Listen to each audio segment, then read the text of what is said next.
Donna Marie? Yeah, yeah. No, he did it for the kids. It was like a random account who was commenting on my thing and was like, hi guys, anyway, I'm the uncle, I'm the uncle.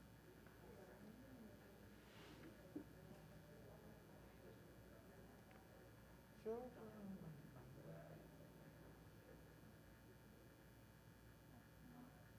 Oh shit, my bad.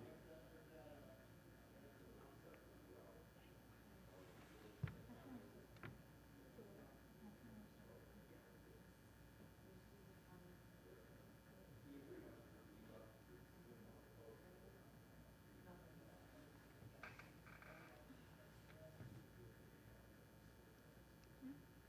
Hmm? What time did you end? Probably like 5. Like at 5? Yeah. How are you getting home from here? I don't know. Cause Because I have to be in Hidalgo no, cause after I drop Maria yeah, off. cause no, cause Mia told me that you said that you can bring me home. Yeah, and then, well, that depends on the time you leave. So I have if anything, then if you drop Leah, then I'll just get a ride. to Leah's, No, I'll just get a ride from like Leah's house to to where, to here. yeah. That's what I was saying, because it's easier if I bring you guys to one place, because I have to go to Hidalgo. Let me text my mom. Family is gonna have to wake up at 9 a.m., 8 a.m. Oh, for the intern job, you gotta apply today. But I think it's really worth it. Yeah. 10 Oh, it's like a.m. 95 pages? I don't know how to Yeah, work I'll send you the link. I don't know how to work it.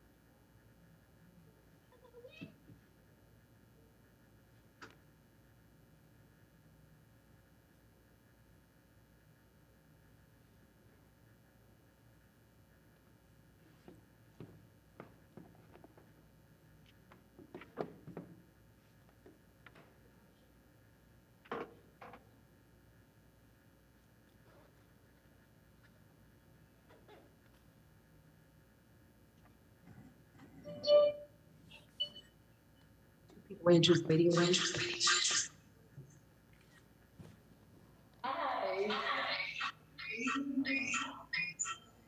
Oh, the echo. The echo. Was that from before? No, that's from now.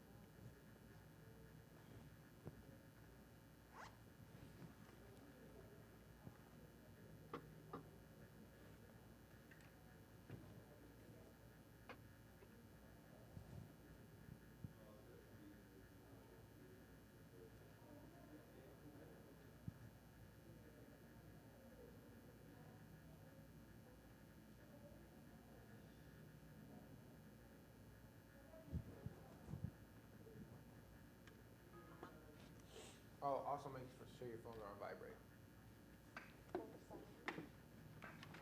or silent, whatever you want. Like me at church.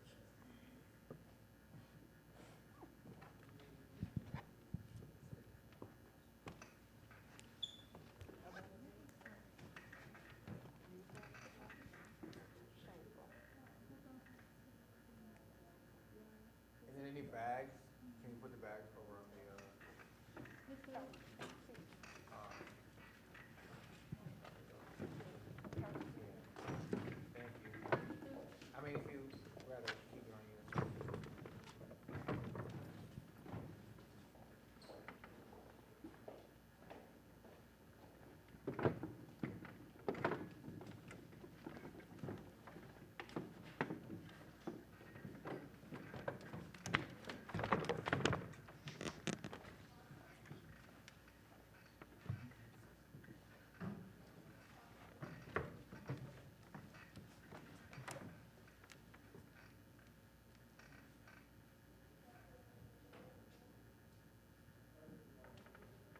I'm no Kenny G or nothing.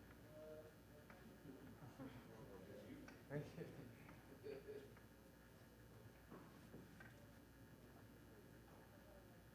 Man, I still ain't got the call. It's alright though. We gotta have Brandon, right? Or was it Walter y'all had?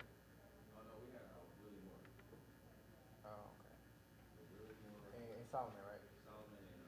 Oh, Cody Ledoux. Yeah, fire, fire. Let's see. Okay, well.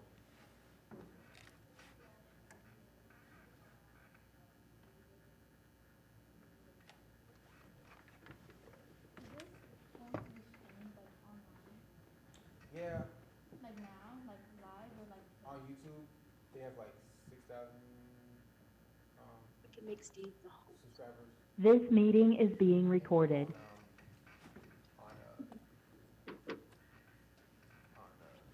Facebook.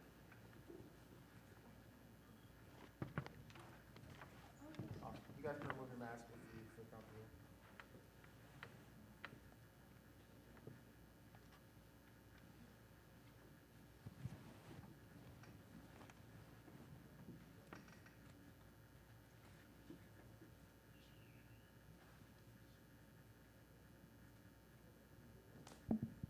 But if you do speak, you might want to, if you're going to wear your mask, Pull it down a little.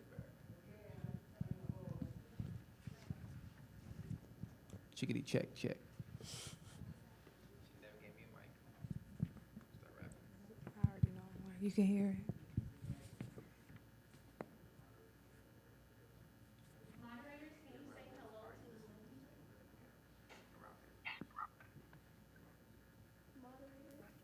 Hello? Hello, can you hear me? Oh, hey y'all. Hello. Hello. Can you guys can hear us good? Yes. Okay, I'm gonna list the names really quickly so I don't butcher any names. So of course we have Attorney Keith Ellison, Reverend Wheeler Parker Jr., Keith A. Bouchamp. Bouchamp, is that correct? You muted, Keith. Beauchamp, you're very close. Beauchamp. Okay, cool. Beauchamp. And then Dale R. Killinger. Good enough. Wait, I want to get it right though. That's right? I say Killinger. Oh, Killinger. Okay. Very close. Okay, Dale R. Killinger. And then this one is tough. Dr. You're on mute, sir. Akinyele Umoja. Okay. Akinyele Umojo. Woo, I'm cold. Okay, and then You got it. Priscilla Sterling, Yes. and then the Deborah Watts. I gotta mess with her a little bit. I am here. You are here. All right, awesome. Thank you.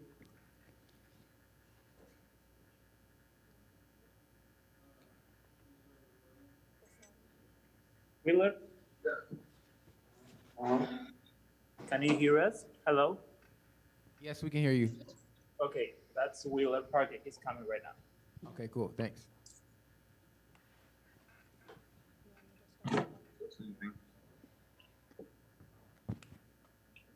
Hello? Hey, Wheeler, we hear you. Can you hear Wheeler? Yes, we can.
Election.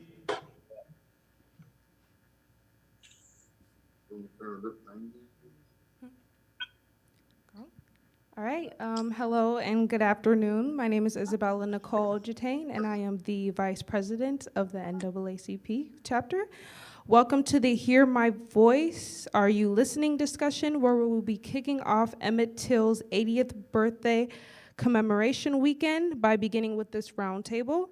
I'm just gonna start by welcoming in the space and letting everybody know that you are free to ask questions while also being respectful of others' opinions. And feel free to raise your hand, chime in on discussion with each other, and also have good conversations with each other as well. I'm gonna hand it off to Jerome, and he will be announcing our special guest for this afternoon. Hey everyone, my name is Jerome. I'm the youth president for the NAACP chapter youth council in St. Paul, Minnesota. It is such a privilege and an honor to have all the youth here from our organization, as well as Minnesota teen activists, as well as ambassadors for the Emmett Till Legacy Foundation. Here on the screen, we have our lovely panelists. We have some here, as well as some in studio. I'm going to just go on and name who we have as our panelists and a description about them, and then we'll give them time to kind of give their introductions, about a minute apiece. So first, joining us a little later, Attorney Keith Ellison. He is Minnesota's 30th Attorney General from 2007 to 2019. Keith Ellison represented Minnesota's 5th Congressional District and the U.S. House of Representatives, where he championed consumer work in environmental and civil and human rights protections for Minnesota. On the screen, you will see Reverend Wheeler Parker Jr. At the age of 18, he traveled from Chicago to Mississippi with his cousin and friend Emmett Till to visit his grandfather Mose Wright and Emmett's great aunt Elizabeth Wright. Wheeler is the last living eyewitness to the kidnapping of Emmett Till in 1955. Next, we have Keith A. Bishop. In 1999, Bishop founded Till Freedom Com Productions and is an award-winning filmmaker. He is a director of the film The Untold Story of Emmett Lewis Till, which you all should check out. Next, we have is Dale R. Killinger.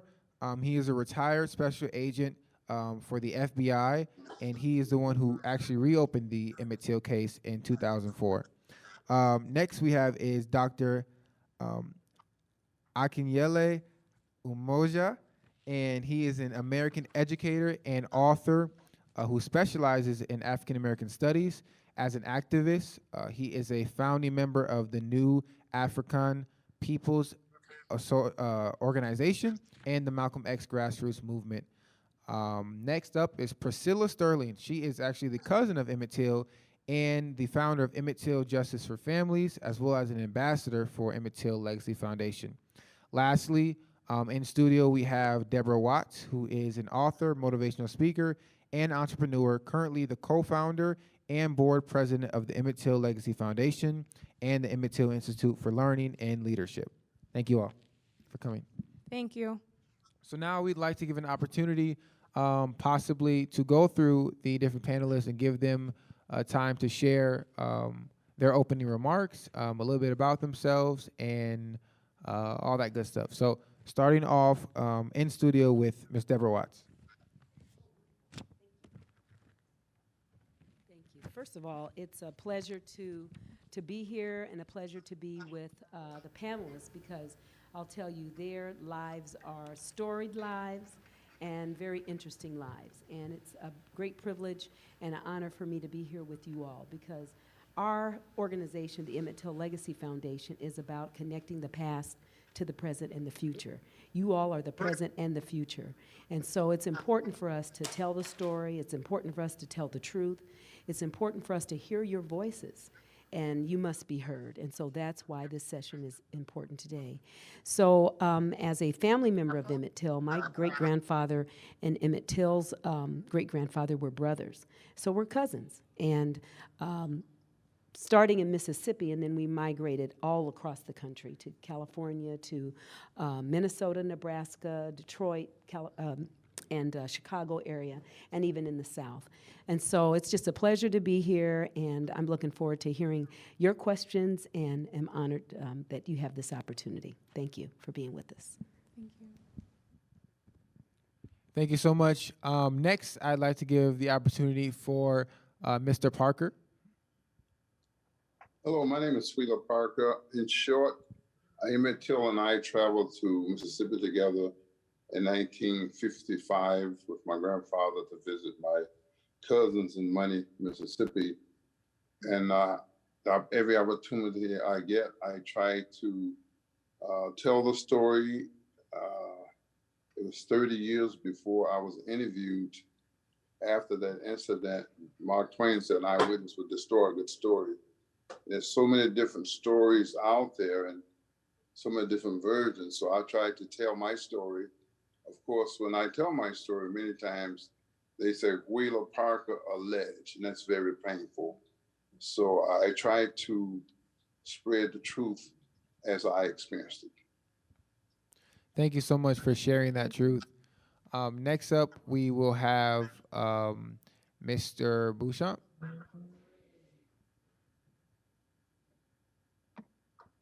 Greetings, everyone. I come to you in the spirit of Emmett Till and my late friend, Mrs. Mamie Till Mobley, who was my teacher, confidant, and friend, mentor. As was said earlier, I'm the director of the untold story of Emmett Lewis Till, which led to the reopening of the case in 2004.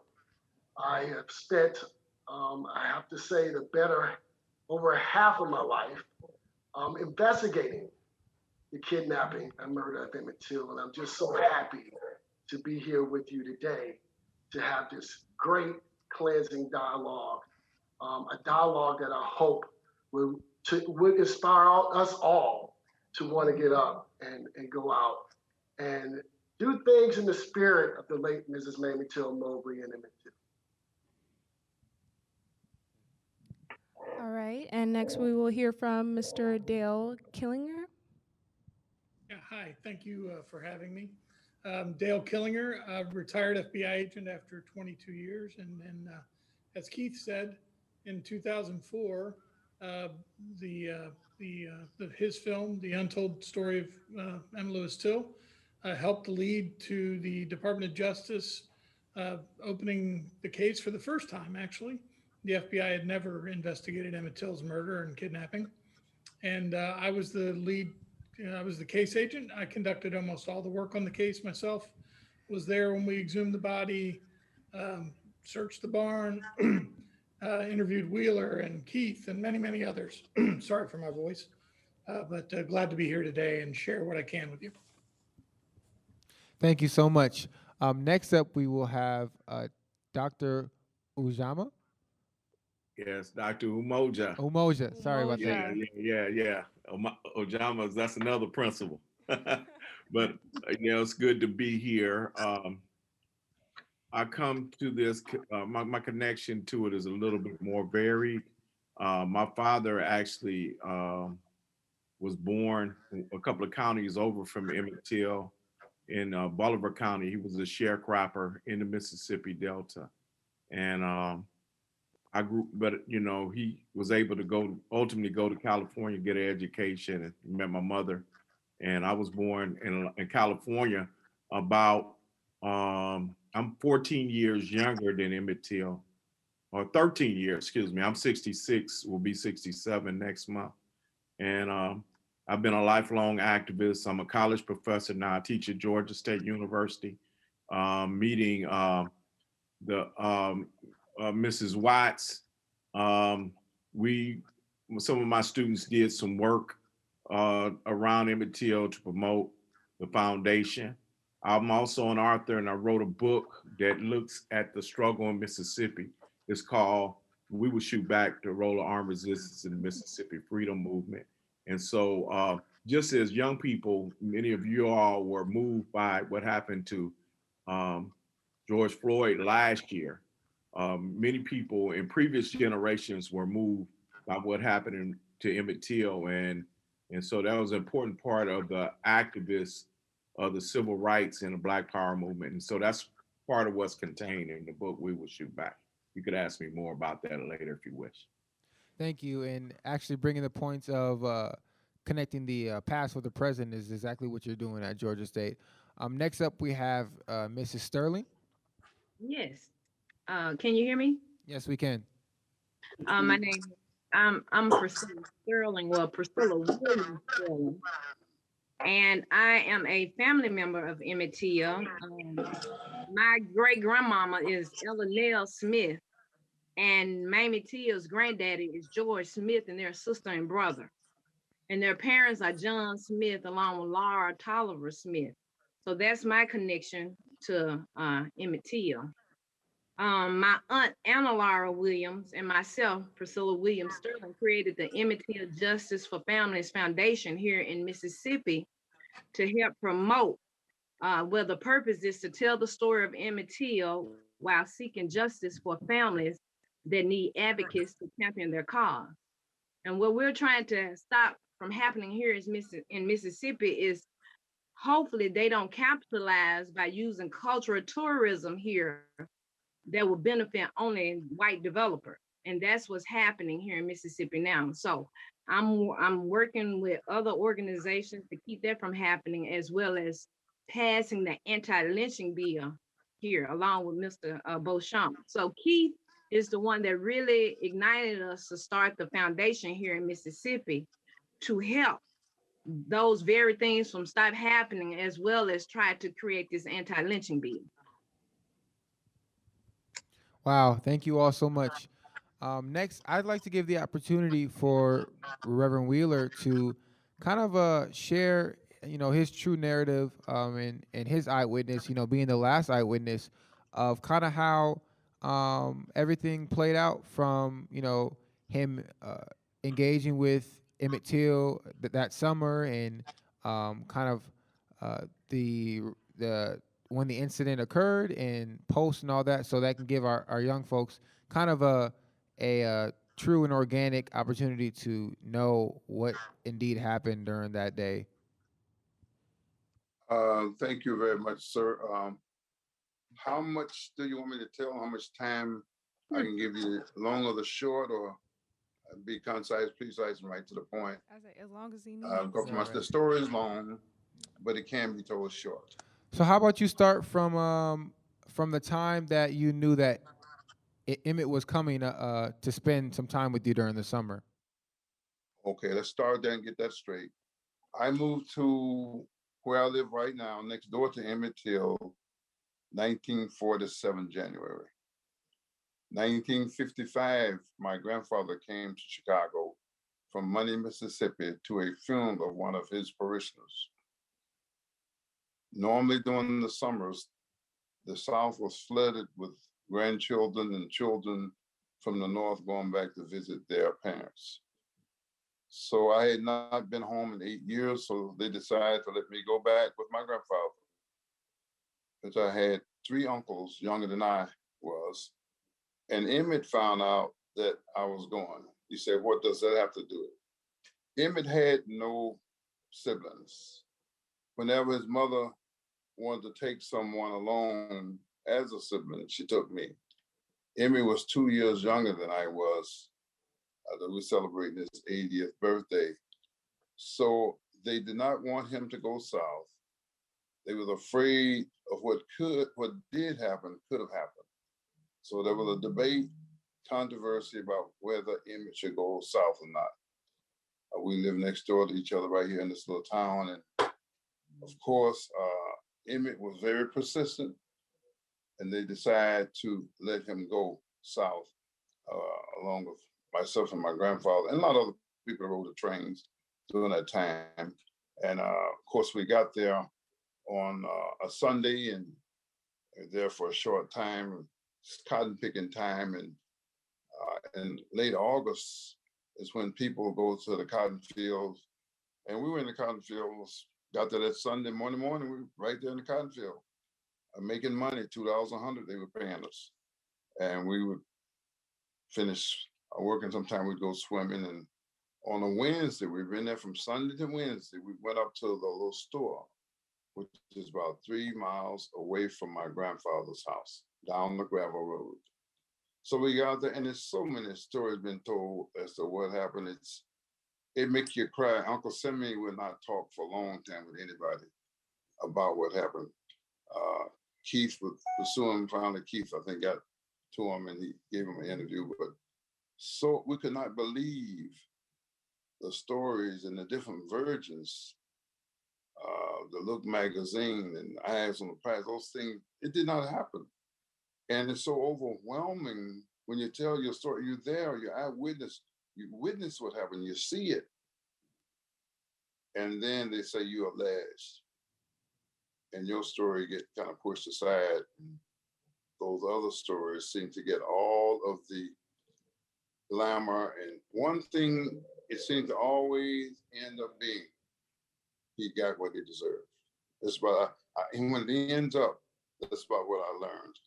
So there at the store, I decided to go and purchase some things. And I purchased some things, and I can remember very clearly, we called him Bobo. Bobo came into the store, and my heart just boomed. I said, man, I hope he got his language together from the South. I spent 8 formative years in the South. I was well entrenched in the ways of the South, well entrenched with the Southern mores to stay alive. We've known people be killed for reckless eyeball. Down in where my uncle lived, 2 boys were hung. My dad had to sleep with his gun overnight. Nothing come of it. So I knew that you'd be killed and you had no protection. You could not call anyone for help. I was very much aware of it. Emmett's mother gave him a crash course on how to behave and how to talk in the South. And I've heard her say that she told him if you have to bow his head, whatever, get off the side, walk, whatever. If you didn't live during that time and experience it, you have no idea. I don't know how much you write about it, how much you read about it. If you didn't experience it firsthand, you had no idea what it was like to live under those conditions. So I went in the store and Emmett came in and I said, man, I hope he got it together. So I was in the store with him. Nothing happened. Well, we're absolutely nothing out of line. In those days, the counter to the stores, I would say 5 feet from the, between you and the cashier. And everything you wanted was on the wall. You point to it and they'll ask you and they bring it to you. And if they detect that you're from the North, they're going to always ask you a question. You couldn't answer with numbers or words. You're going to always ask you a question. So you're going to have to say, yes, sir, no, sir, yes, ma'am, no, ma'am. They're going to make sure you got that together. So I was very conscientious of how to respond. So I said, I hope Emmett got it together. I hope Bobo got it together. So I left him in the store. He's in there just a short time. Then my Uncle Simeon, my Uncle Maurice, who was my age at the time, 16, sent my Uncle Simeon in, who was 12 years old, to be with him because they knew the South and they knew he wasn't from the South. So they came out. Simeon said nothing happened in the store whatsoever. They came out, and just a short time later, Mrs. Bryant came out. And when she came out, Emmett gave the wolf whistle. Having lived in the South and knew the Southern mores, we all could have fainted.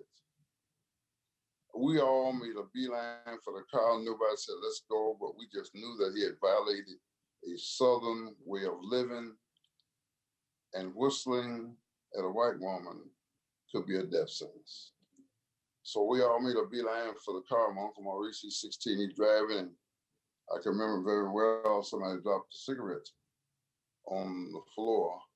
And now I'm thinking about all the stories that were told by the Eyes on the Prize, what happened. None of that stuff took place whatsoever. It's so mind-boggling, so frustrating, and so it was so bad that Simeon would not even talk to people for a long time because of the stories that were prevailing out there. So we jumped in the car and we headed down this dirt road and we traveled, and then there's a car behind us. They said, they're after us, they're after us. And dust is flying everywhere. It's sundown now, and my Uncle Maurice sped up and pulled aside, and we all jumped out and we ran through the cotton field, and car went right on by, and of course, we regrouped, and Emmett asked us not to tell my grandfather. And a girl who still lives there, she's afraid today because that spirit is still among a lot of people down there. What happens is laws make you behave, but they don't legislate the heart. So she said, look, this is not over. You're going to hear some more about this.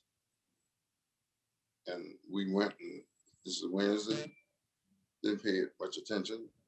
Thursday, forgot about it. Friday, Saturday, we picking cotton. And of course, on Saturday, went to town, the Greenwood, and people came from all these little cities and hamlets and molehills from round about. And we stayed there to about close to midnight. And then we decided we better go home. Police will tell you, hey, boy, you're going to be late for Sunday school, aren't you? So you got to get going. Stopped at a place called Four Fifths. Of course, it's kind of like a little chip, and they drinking white light, and stayed there for a while. Then we headed home. On our way home, there was a dog lying in the street, and my Uncle Maurice hits the dog. He hits the dog, and Emmett is crying. The dog is yelping, and Emmett is crying. He's upset because he loved animals. I remember he had a pet cat and a dog, too. So we got home about 12 midnight, went to sleep, and I heard people talking about 2 to 2:30 in the morning. And they're talking about what happened at the store. You got 2 boys here from Mississippi.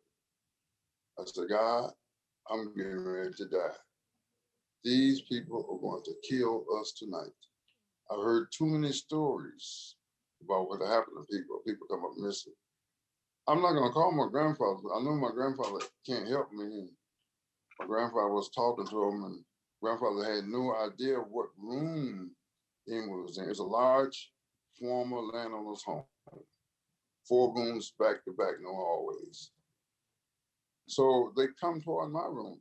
You could hear them coming and stretching my eyes, and dark as 1,000 midnights, 16 years old, literally shaking like a leaf on a tree. God, I don't want to die. At 82, I welcome death. I'm enjoying life, and life is beautiful. I'm the happiest man in the world. But at 16, I was trying to live. And I prayed, I said, God, it seemed like when death is imminent, you think of every bad thing that you ever done. Being raised in a very strong religious family, automatically I started talking to God. This is my last hope. I'm getting ready to die. And they walk in, pistol in one hand, no lights on in the house, flashlight in the other. I closed my eyes to be shot. They didn't shoot me. I wasn't shot, so I opened my eyes when they're passing by me. They go on to the next room. At this time, my cousin, who told the story with the eyes on the prize, he's in that room. We don't know he's there, but he's just getting there. He told the story of the eyes on the prize, and he was not there at all. We could not believe that he was telling the story. And Mamie Till, who, we always interacting because the church I pastored started at her mother's house. So it's a family thing, and the whole town is still family, and we were all connected. She said that Curtis, my beloved cousin, he's gone on. She said he apologized because so many people got on him about it. It's so blatant. You weren't there. You're telling a story, and the story goes out, and it's believable. I talked to a teacher. I said, that story is erroneous. He said, look, that's the story I've been telling, and I'm going to keep telling it. It's painful. It's painful. So she said that Curtis apologized to her, and I thank God for that. He got the apology before she died, which meant a lot to her. She said he was just saying what he had heard. So they went to the room, and Curtis didn't wake up. My uncle in bed with me, Maurice, didn't wake up. My Uncle Robert, who's still living, was in the house, never woke up anytime. He's the same age as Emmett.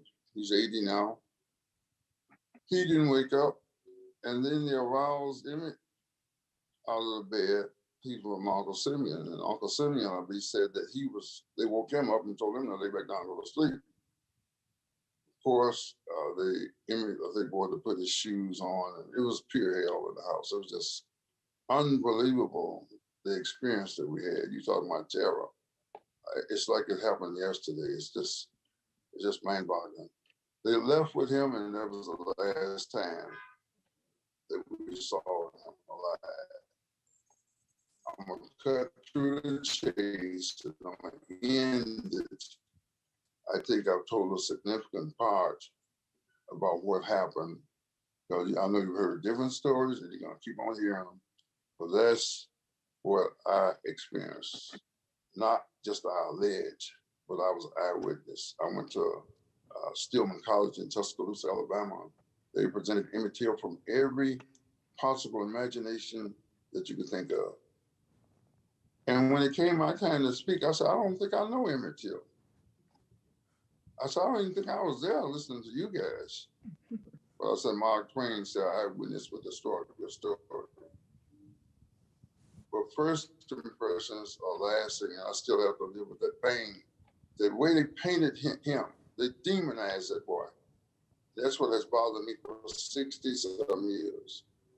I remember reading Look magazine, Bradford Ewing, and they portrayed Emmett like Hitler portrayed the Jews, and he deserved what he got. And that is very painful to me. I just wish the young lady would confess and say that she lied, and that's what I would like. But everybody requested, so I don't worry about that. I'm a pastor and preacher, so my life is full. I'm the happiest man in the world. But that's the short of the long. I guess it's short. But anyway, you may have some questions later, but that's my story. Of course, after they took him, my older uncle came and I saw him getting his gun. He took me to Duck Hill, Mississippi. And I tell that uncle, he had his gun in the corner. At night, he put the short one on the bed. Then I think about my dad had to sleep with his gun. It was a way of life. And if you didn't live it, you could never really understand it.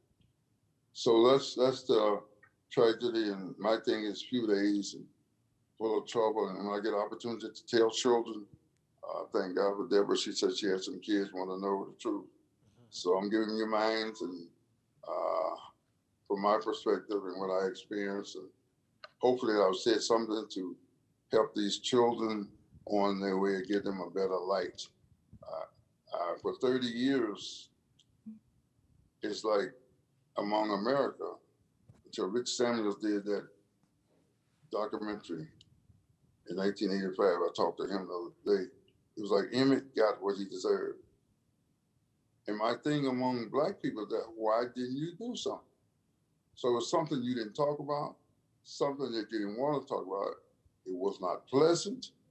And it's still not a pleasant story today. When I go to speak, I always tell them this is history. Just trying to tell you the story. I come with no animosity, no ill will or hate. I just want to tell the truth as I experience it. I hope I've said something to help you.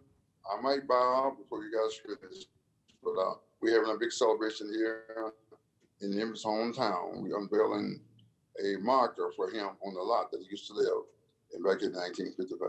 Thank you very much. Thank you as well. Wow. Thank you for being transparent and really sharing your eyewitness testimony. Being in Minneapolis, a lot of us are trying to actually eradicate some of these injustices that are continuing going on. And I think it's so important that we actually hear from our elders and have their account for many of the things that occurred so that as we, know we haven't arrived, but as we continue to fight the good fight and have more influence in our government and our bureaucracy, that we can eliminate those things from happening. Yes, Emmett Till was lynched, and now we have modern day lynching and different things like that. So I'd like to give the floor to any of our youth to maybe ask any questions pertaining to, the eyewitness story or post or pre things that occurred during that, or just any comments. And the mic is there. You can raise your hand, and the floor manager will get to you.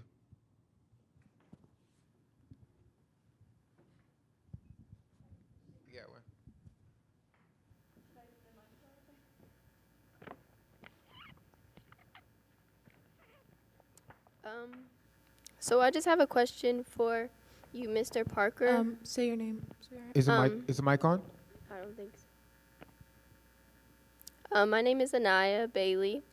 I live here in St. Paul, and I just have a question to you about the parallel you see between 2020 or 2021 and the 1950s.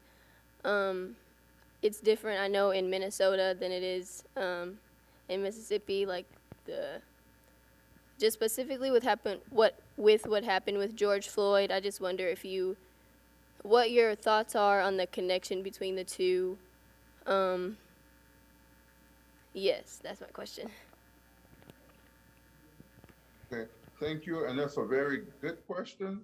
It's something that I have given great thought to, and I tried to examine it for what it's worth. Having experienced living in the South and the spirit that prevailed then, the spirit is the same.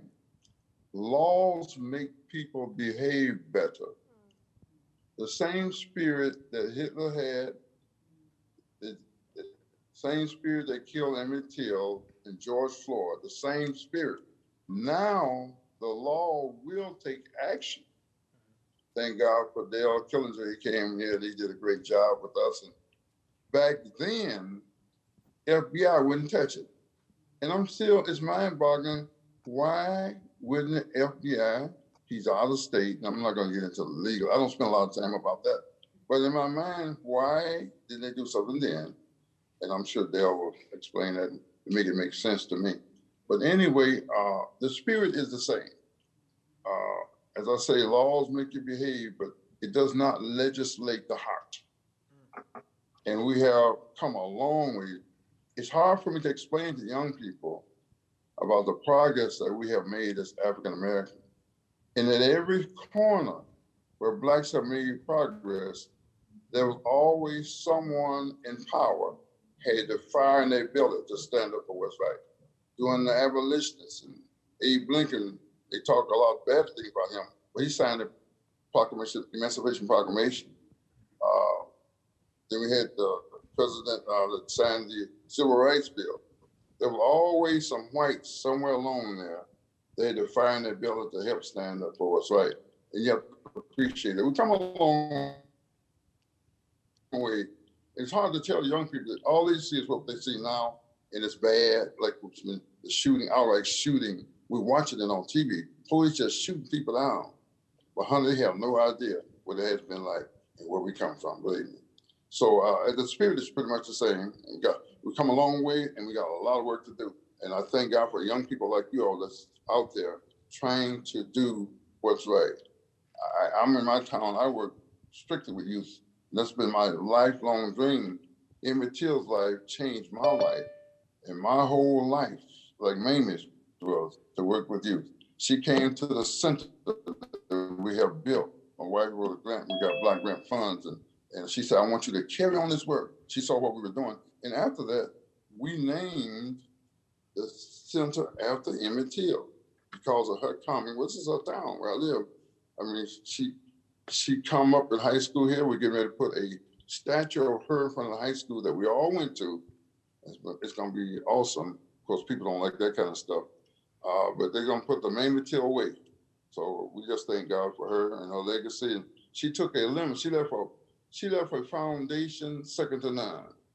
She was upset. She was hurt. But she didn't let that destroy her. She took a lemon and she made lemonade. And we both from the same religious background. And I listened to her talk just the other day. She said she can't afford hate. I didn't know she had said that. That's what I said.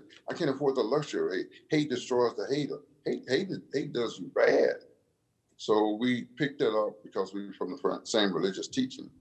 And but the attitude among a lot of people, and there was a resurrection of that attitude in the recent years, couple of years. I mean, I was talking to a friend from the South. He said, I can't believe we still that strong and feel that way we do, but we got a lot of work to do. And I think it's going to really have to start with the churches. I hope I didn't go. Did I answer your question, sweetheart? No, that was great. I like what you said in terms of the parallel between uh, Emmett Till's lynching and George Floyd's lynching is that the spirit remains the same amongst those doing those injustices. And you said that as we have kind of the power to influence law, it does not necessarily legislate the heart, but we can continue to fight and create laws and pass bills and things like that, but also unite our community as well to ignite our heart. Um, I would like to give opportunity for anyone else to answer that question. Um, uh, Welcoming Attorney Keith Ellison, Attorney General Keith Ellison. Nice to see you here, sir. Hey, everybody. And like I said, if anyone else wants to answer that question, between what is the parallel between Emmett Till's lynching in the 1950s and George Floyd in 2020, 2021? Well, I think it's time for me to make a statement towards this because there's been a lot of course, articles that's been printed lately discussing the parallels. Many of the scholars and historians who covered the Emmett Till case, including myself, had often told this story wrong. We haven't truly put Emmett's story in its proper context. And it took me some time to really understand what I was doing wrong. Again, I was able to work with Mother Mobley until our unfortunate passing in 2003. I worked with her for close to 9 years. And during this 9-year relationship that we had, she will often say to me, if you must continuously tell Emmett's story until man's consciousness is risen, only then there will be justice for Emmett Till. And I would say this, I would hear this, this statement from her all the time. And I would just push it in the back of my mind. And as I grew older, because I was young when I first started my research and investigation into the Emmett Till case, I would push it in the back of my mind. And then, of course, as years come and the recent years have come up, you begin to see sort of the parallels in the story. What we must understand was when Emmett's murder took place, it took place a year after Brown versus Board of Education ending segregation in public schools. And because of this, you had the rise of the Citizens Council, meaning would tell you the White Citizens Council of Mississippi. And they vowed to go against anything that deals with integration. They were against voting and all these things that we have often seen the pushback in recent years. And they also vowed to bring a reign of terror on the state of Mississippi, especially throughout the Delta in 1955. The first murder that happened in 1955, big murder that took place, was Reverend George Lee, and that happened on May 7, 1955. Reverend George Lee was an NAACP official who was shot on the way home after a speaking engagement that he attended. And he was also the first registered Black voter in Humphreys County. He is murdered by members of the Citizens Council. 2 weeks prior to Emmett Till's arrival, you have the murder of Lamar Ditley Smith. I think that happened on August 13th, if I remember correctly. Lamar Ditley Smith is from Brookhaven, Mississippi. He is shot on the courthouse lawn in broad daylight in front of what many would say close to 100 witnesses. He was shot and killed for trying to register Black voters by members of the Citizens Council. So this is the door Emmett Till walks into, this cotton curtain, they would call it, that he walked into. And when Emmett's murder takes place, he instantly becomes the poster child to the anti-lynching movement. So this is why you had many civil rights organizations, unlike now, galvanized behind one particular effort and push.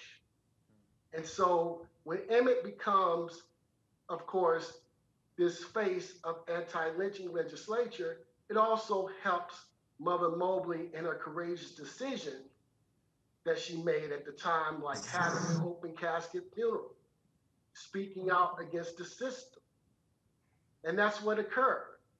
And because of this, because of that photograph, she allowed Jet Magazine photographers to take this photograph and publish it in a magazine, in Jet Magazine. It goes worldwide, basically. It went viral, we would say today. And that woke the sleeping giant of Black people across the globe, which ultimately came from what they would call at the time the Black Freedom Movement into the Civil Rights Movement. Now, we all heard the likes of Sister Rosa Parks and Dr. Martin Luther King. Sister Rosa Parks said, you know, on that day when she decided not to get up from her seat, it was Emmett Till being foremost in her mind. Dr. King felt that he needed to continue on with the Montgomery bus boycott because he felt that the murder of Emmett Till was an intimidation factor to keep Black people away from the polls. This is why, you know, it's very important to understand this story. So fast forward to what happened in recent years with George Floyd. You know, when we think about these injustices that befell us, right? Those injustices of the Black and brown being shot and slaughtered on the streets of America, we can't help but think of Emmett Till. Mm-hmm. Emmett Till, and I like to use this analogy, and I hope I don't offend anyone. Emmett Till was the Anne Frank of Black America. His death serves as a reminder of grave injustice as well as hope and change. It was hope and change. It was that big change that sparked the American Civil Rights Movement, that galvanized people from around the world to want change in this country. And that's what occurred. So when we think about Emmett Till, I want us to think about all these other cases that we're seeing, because no matter what injustice take place with, you know, of course, unfortunately, these new victims, we're still fighting the same fight. Things have cosmetically changed, but the fight remains the same. Yeah, I like to pick up from there, and I appreciate it, that historical background that Brother Beauchamp just gave us. You know, I think I said earlier that there's parallel because we saw young people in the streets after the killing of George Floyd last year. And we got to think that, as Brother Beauchamp just said, there were a whole generation of young people, Black and white. There were a lot of white folks who were involved in the movement, and Emmett Till and that image image of his body in the casket is kind of what motivated a whole generation. If you talk about people who went to Mississippi in 1964, massive numbers, Black and white folks, to register the people to vote. A lot of that was motivated by them being young people who were Emmett Till's age and seeing that image. And so with that, I think there's certainly a parallel there, but in some ways there are differences. And I like what Reverend Parker said earlier when he talked about you can, what was the quote? He said that you can legislate behavior, but you can't legislate the heart. Yep. Huh? You can't legislate the heart. You can't legislate the heart. And we I know. said the laws. I said the laws legislate behavior, but it can't legislate the heart. So a lot of people behave better because. And that's so true. Yeah. That's so true. You know, we have forces in the country today. Many of y'all know. We saw a lot of them on January 6th at the Capitol, who have the same heart that people had in the 1950s, the same heart as the lynchers of Emmett Till. I think one of the differences today, though, is because of that massive movement, you do have Black folks who are making policy now, and they can help change that behavior. The fact that you have a Black attorney general on this case who was the person who kind of forwarded the case around George Floyd, around Derek Chauvin, I think it make us a significant difference. And I think we have to look at that. Then now you have policymakers who can push the agenda for justice. And so when we look at that, and we can look at the fact that Black people around the country can vote, you know, whereas in 1955, particularly in the South, where the majority of Black people live, you didn't have Black folks voting at that time. We were voting in small numbers. And so even some racists have to listen to that if they want to be reelected. You know what I mean? And not to mention the fact, I think we should never miss the massive amount of people in the streets kind of changed the dynamic. In the case of the murderers of Emmett Till, there were no Blacks on the jury, and even some of the white folks on the jury were intimidated to think that if they voted for acquittal, or even if they wanted to tie up the jury, they might be lynched because of the level of terrorism at that time. So the dynamic has changed.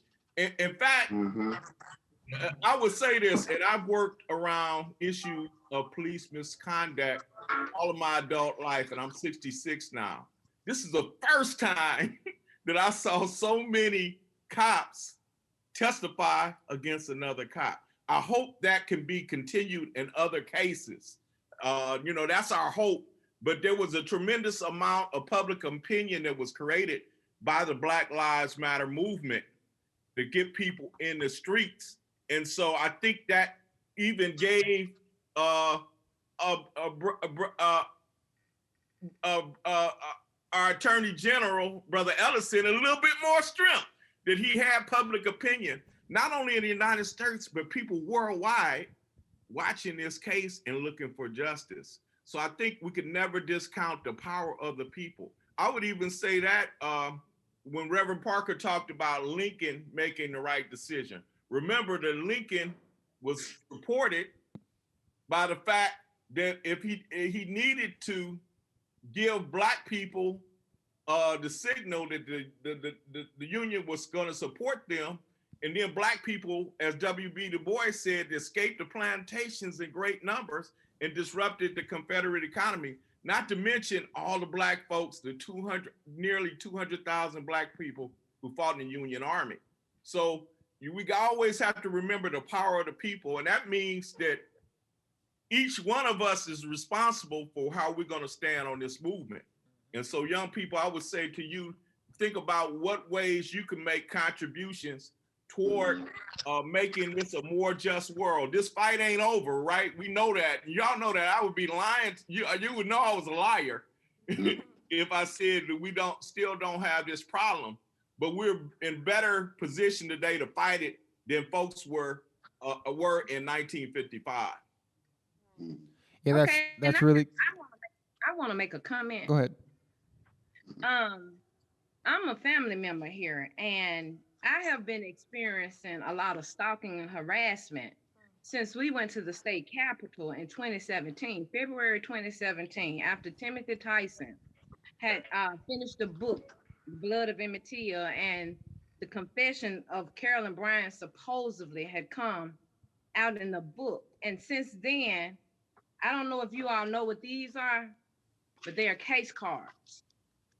All these are case cards of me going to the police. Your screen is off. Your images, your camera's off. Going to the police, going to the FBI, and nobody gets in contact with me to say nothing about what's going on. I have been going through this as far as with this stalking and harassment. Just last week, a white woman followed me and cussed me out. But I have been going through this for the last 3 years, and nobody is doing nothing to listen to me and help what is going on. I know it's more people than myself are complaining about this racist behavior and attitude of these people now. But I am a family member, and all because I'm vocal. I speak on the issues. I go after lynching victims here in the state of Mississippi. I've been with Keith multiple times when he comes here and he does his investigations. And I honestly think that they have the right to stalk and harass me because they know nothing will get done. I called the LBI to make a complaint. A white woman yelled at me and asked me what makes me think that this white guy was threatening and following me and hung the phone up in my face. I called back to speak to the agent who I've been speaking to about this harassment and never got a call back. I have case card after case card. I just today filed a complaint with the Civil Rights Division in Washington. So I don't know what to do next. Can you all hear me? Yes. Yes. Hey, Priscilla, this is Dale. After this call, let me chat with you and I can give you a couple options at FBI headquarters that you can go to. Okay. Well, Dale, I met with an FBI agent on the outside of the building. He met me down below the headquarters. I don't know why I was not allowed to come up to the building and why he met me outside the fence. And he told me to bring all my information. But yet, I spoke with someone at the Department of Justice, and they told me that did he ask me to fill out a complaint? I never filled out a complaint form. All I did was keep my documentation of all the incidents that have been happening with these white men in red truck, baseball cap. Even my daughter being approached and asked about two skinheads, how she feel about dating a skinhead. How she feel about dating skinhead. This is what's going on here in Mississippi today. And Priscilla, I'm being harassed and no one is doing anything. And Priscilla, thank you for sharing your story, because I think it does answer the questions about the parallels. You know, some things have not changed. And I think as Priscilla has shed tears, many of the other families of victims of police violence, our family, we've continued to be traumatized. As even Reverend Parker talked about, there's a level of trauma that still resides in each person. So I think I appreciate you sharing that, and I think we have enough resources, Priscilla, and that's one of the things that we're trying to do with HF 2586, is to provide in the state of Minnesota a model that provides a level of empowerment for families of victims. And that is also to deal with trauma, to deal with resources, to deal with connecting you with things that are happening on a daily basis. Because if you think about it, there's no laws that empower the families of victims. It's always legislating, you know, a change, you know, with the institution. But what happens to those families like Priscilla, Reverend Parker, and myself, who are still trying to continue to eke out a decent life, but still walking around with this pain and with this hole. And with George Floyd's unfortunate murder, that was a wound that was reopened. You know, so when you see the families of victims, just understand that they're walking around. They may look good, they may smile bright, they may speak well, but there's that level of trauma that's still inside of them. And that does need to be dealt with. And so far, our country has not.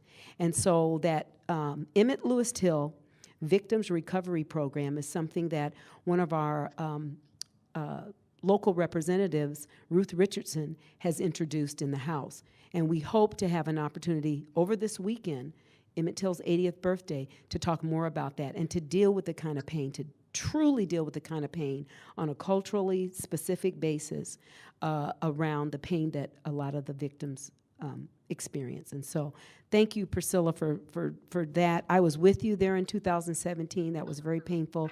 Keith Beauchamp was there with us too, one of our other cousins. Erica Gordon-Taylor was there, who's no longer with us. And I'll tell you, there's been a lot of lost lives of families who've been traumatized, who have died because of undealt pain and stress that has been bestowed upon them, along with those protesters. There's a lot of early deaths that are occurring. So we've got to take care of ourselves, and we got to get HF 2586, Emmett Lewis Till Victims Recovery Program, passed. Thank you, Priscilla. Hey, Deborah, this is Wheeler. Yes. Deborah, This is Wheeler. I'm gonna have to bow out. I got some more things to do. Unless you had another question for me. I want to encourage young people, the wheels of justice grind, but they grind slow. You got to be in it for the long haul. There's not a quick fix. Keep doing a good job. The brother pointed out how God has blessed us with Attorney General and put people in the right place. So unless you have another question for me, and you can call me at any time, the children have questions, feel free to. You can give them my phone number, and I'll be more than happy to talk with them. If you have no other questions, I'm going to bow out at this time. Go ahead.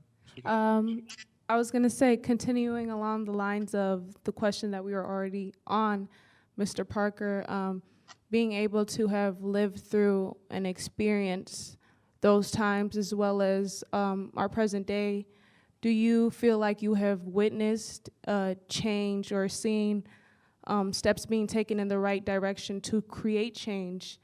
And if you have, could you explain those changes that you have seen from then versus now, and also give us insight as to what you feel that we need to continue to do or that still needs to be done to create those changes? I think people like Alvin Seitz and those who work with Deborah and Keith who work with the Teal Bill. This man was phenomenal with about a 9th grade education. And we need to tell his story to these children, the things that he got done as an undergraduate, not even a high school graduate. God used him. And there's some fire in all of us. We got to stay in our lane, and you can't be another person. Do what's in you.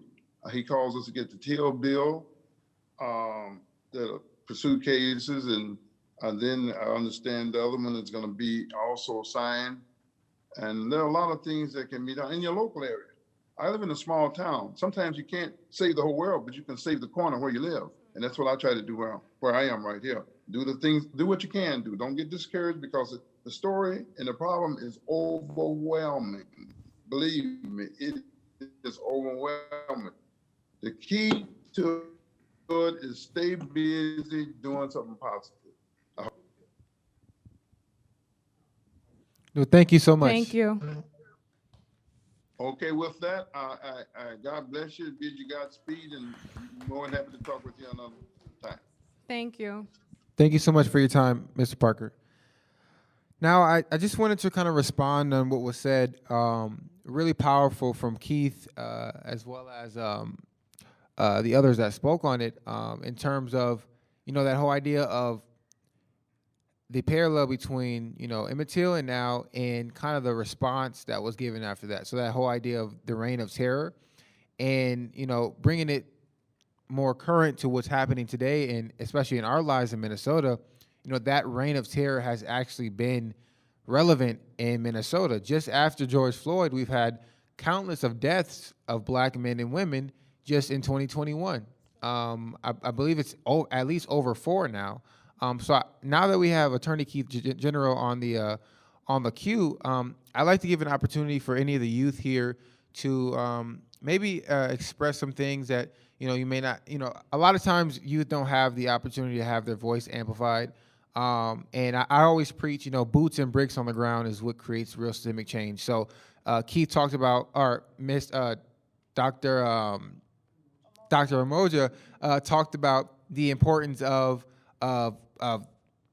power of the people, protesting. Oftentimes they say that black people aren't organized, black people can't protest, protesting doesn't work. And we've seen that to be a consistent pressure towards our government and towards the decisions that are made constitutionally.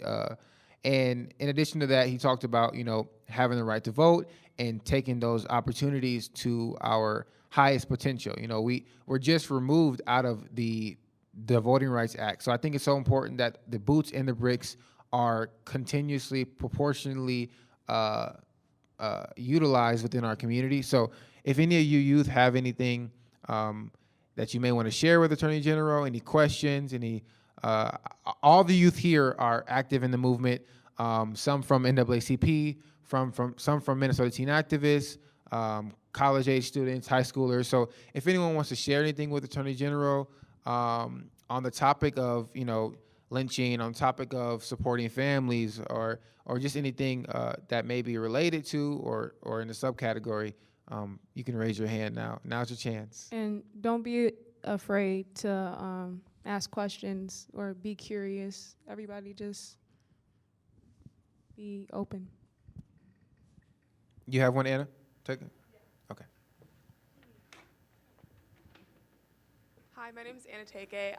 I'm going to be a rising senior this fall, and Attorney Keith Ellison, I'm just asking, as an Attorney General, you're kind of exposed to a lot of different perspectives in your high position of power, and my question is, how are you exposing yourself to more youth voices and what we have to offer to the movement as we are younger and we don't necessarily have a lot of the same opportunities that older people do in terms of age? I'm just wondering how you are making the effort to make sure that our voices are also heard and that we are protected in this state and in this movement. Well, I speak to youth groups all the time. I speak to young people who have questions. I have an internship program at the Attorney General's office where we have young people come in and work with us and spend weeks and weeks working on the things that we do every day. I also teach a class at the University of Minnesota Law School, which, the folks there are pretty young. So I teach classes, I have an internship program, and I go to speak at community events all the time. And I sit down and work with young people on cases all the time. I mean, for example, young people have approached my office regarding climate change quite a lot. And so we've actually changed how our State Board of Investment operates with regard to fossil fuel investments because young people came and said, we need this changed. I've had young people come into the office to talk about issues of policing, police accountability, excessive force. We started a conviction integrity unit at the Attorney General's office, which doesn't wait for defense attorneys and defendants to come forward and say, I was unjustly convicted. We don't wait for that. We as prosecutors say, we have reason to believe this person's unjustly convicted, and we will initiate the change to make sure that person gets a fair trial. We have young people on our advisory board. In fact, we have several young people on the advisory board. And they have helped us every step of the way. So I try to do that. And if you want me to come to your school and talk to you about what I do, the issues of justice, and how to involve more youth voices, I'll be more than happy to do it in the future as well. Thank you. We appreciate that. I think on the flip side of that, there's a couple pivotal points that sometimes are maybe not vocalized to our youth or just flat out not done within the elected officials that our parents elect and our peers elect. But I think it's actually that part where, you express, you had opportunities to talk to many of these schools and different things like that. But how often has it been that these students have not just been on the table, on the menu, but also at the table, right? So more extensively than just talking and giving lectures and seminars and teaching, that education part is very pivotal because critical race theory is a real thing. In addition to having youth that opportunity to actually amplify their voices on a higher level.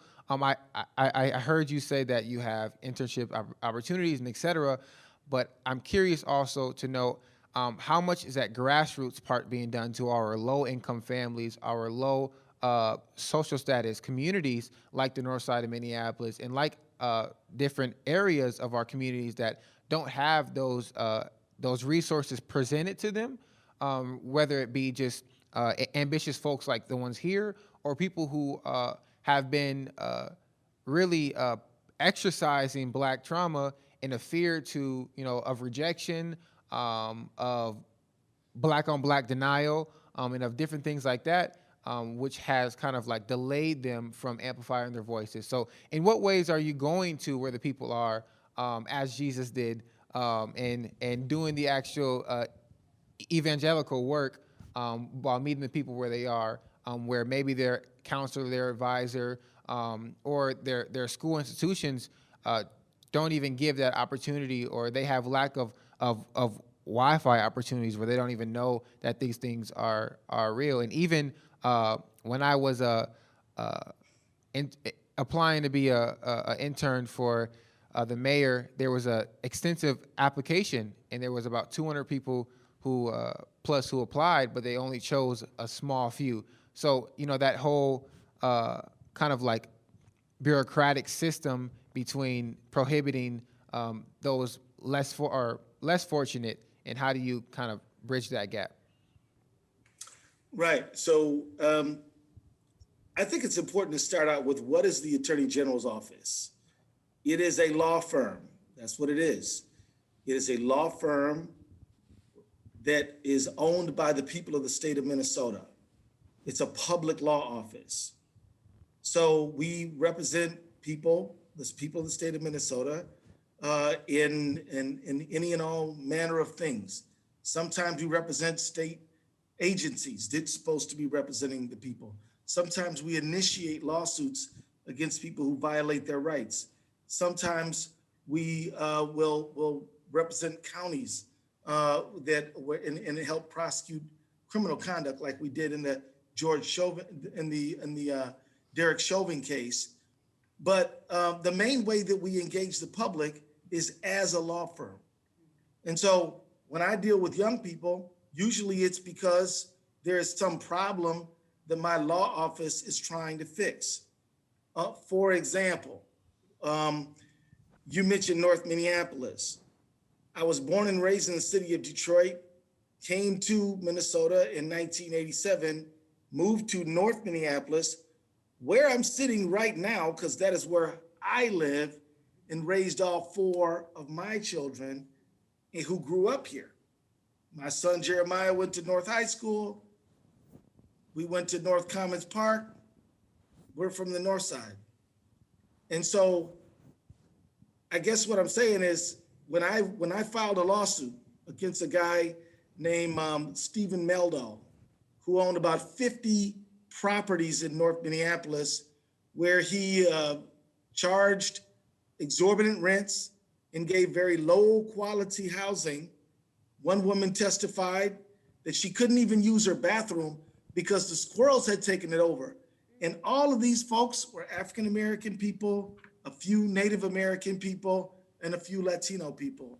And among the African-American people, among the Black people, many of them were immigrants from Somalia or Liberia, but the big chunk were African-Americans of a historic, traditional background. And so this landlord is renting substandard housing to these low-income folks that you're concerned about. And so we're suing this landlord so that we can get the people's money back and get them into housing that is safe, adequate. And who testified? Well, a lot of young people testified, because some of their parents were working. Some of their parents were not the best witnesses for us to call. I think we had at least 3 or 4 witnesses in the trial of people who were under 21, young African-American people, one Somali young woman who gave testimony to the court as to this unjust housing situation.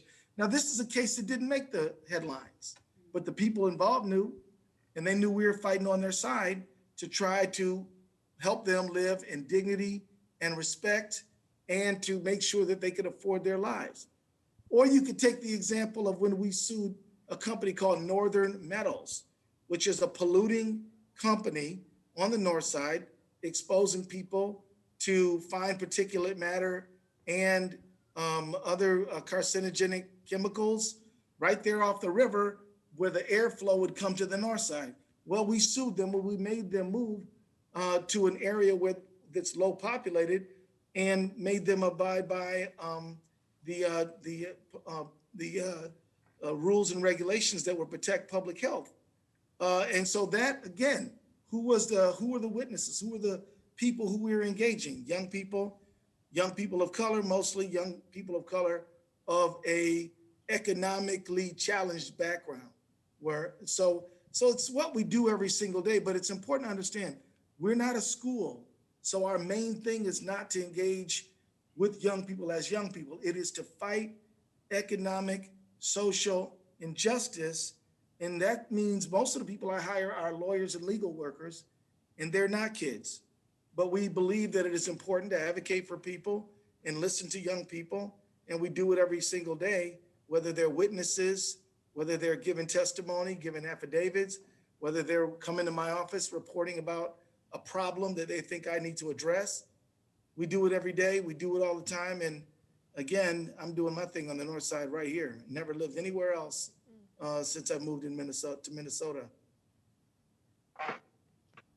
Thank you. Any other questions?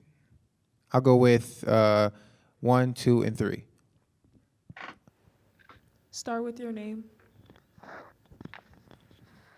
Hi, my name's Chris. I'm 17. Mask off. Oh, my fault. Basically, I got a question for Keith. What are you doing to help the people in Uptown against 7 points of CRG? Well, Uptown called me, I respond, but I think what you're referring to is something that is a municipal issue, a city council matter. So in government, you have different layers of government. You have the federal government, you have the state government, you have the city government. I'm state government now. And even in state government, not everybody does everything. So I would have to tell you quite honestly, if you ask me, what am I doing with the people for the people of Uptown? I'm representing their interests the way I do all the time for everyone. But if there's a special thing that you want me to pay attention to, you could feel free to mention that. How about CRG assaulting people? I don't even know what CRG is. The security team 7 points hired to protect their property. Well, thank you for bringing it to my attention. I wrote it down on my notepad, CRG, and I'll call the city officials to get more information about CRG. But you say they're a security company? Yeah, is that right? Yeah, 7 points hired to protect and destroy the 7 garden. points what now? 7 points, the people who own the garden, well, the property. So I think Okay. it's is it a restaurant that? Yeah, I think so. I don't know. They own the whole block. Right. So the name of the property owners is 7 Point, and they own properties around the area where Winston Smith was murdered, around Lake and Gerdad. Okay, in the company, and okay, so yeah, thank you for that. Let me tell you, I'll look into it. One thing that I've learned in my job as Attorney General and as a member of Congress and as a state legislator is that people think that I know everything. People tell me things every day that I learn from. So up until you mentioned CRG and 7 points, I didn't know anything about it. Of course, I do know something about the Winston Smith case. It's not my case. It's the county attorney's case at this point. They've moved it over to another county because they feel that they don't have the trust of the community to do the investigation. So they've moved it over. At this point, I'm not part of it, so I'm not commenting on it, but we will look into CRG. Thank you. You had a question, Leah?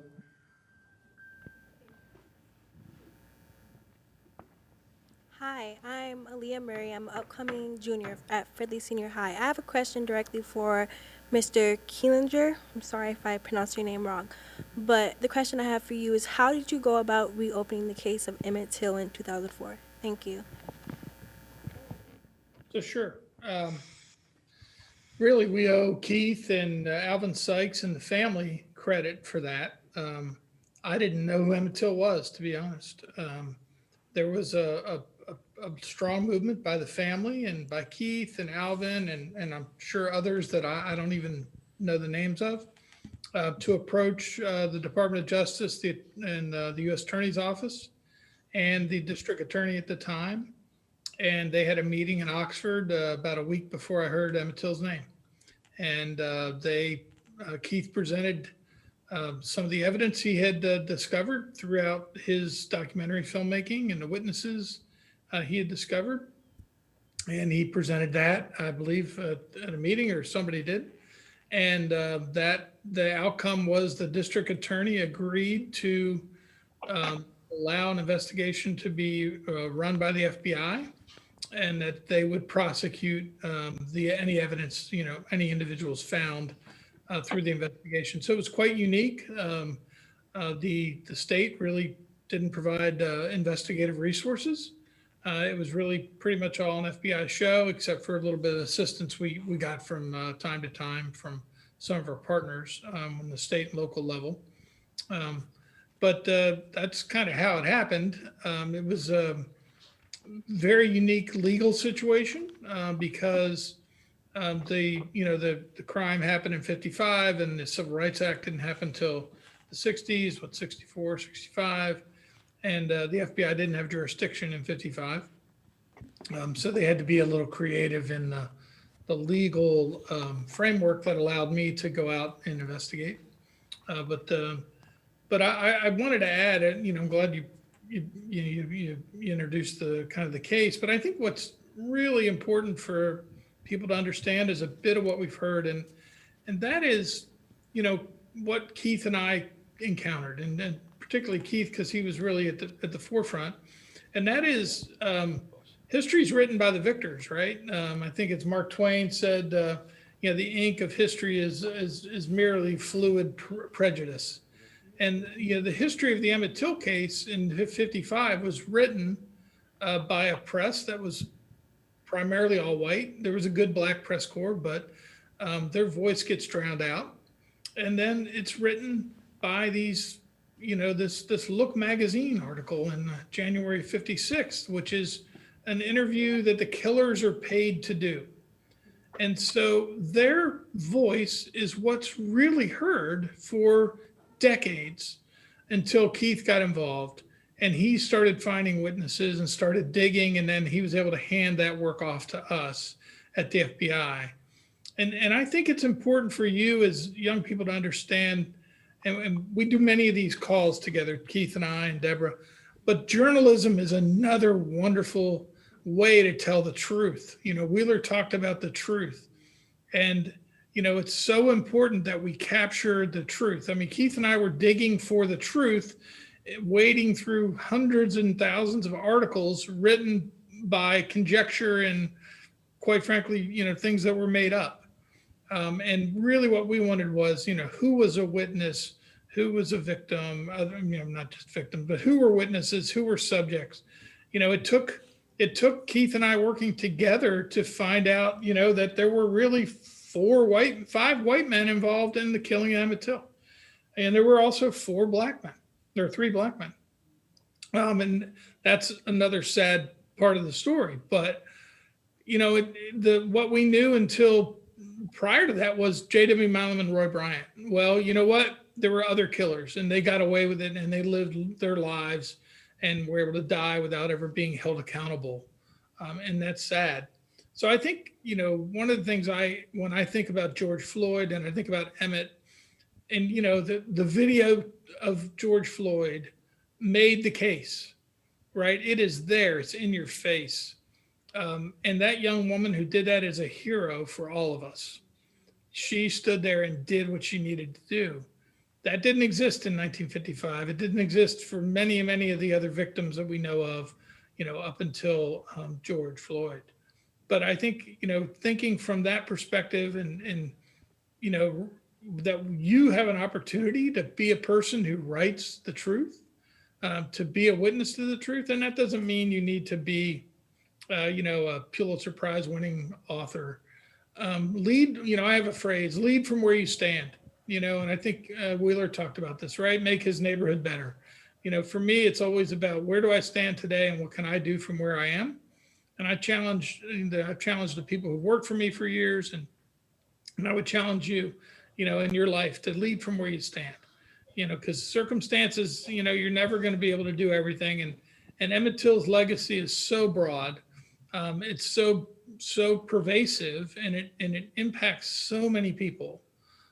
It's really hard to understand that. I didn't know it. I had never heard Emmett Till's name until the day I was told I was working the case. And I went to the library and I got a book. And there had already been books written. and that's how I learned who he was and the rough outline of what happened. But I will say, and we were very successful, and because we were successful, the Emmett Till bill was supported by the FBI. We found witnesses who had been accosted. We got an admission from Carolyn Bryant that after 50 years of not talking, we got we found a weapon that might be the murder weapon. We found the trial transcript that had been missing since the 60s, and guess what? Until the case, we didn't know it was Emmett Till in the grave, because the history at that point was, well, we're not quite sure. The white history was, hey, we're not quite sure. So, we got to that point where we can now say it was Emmett Till.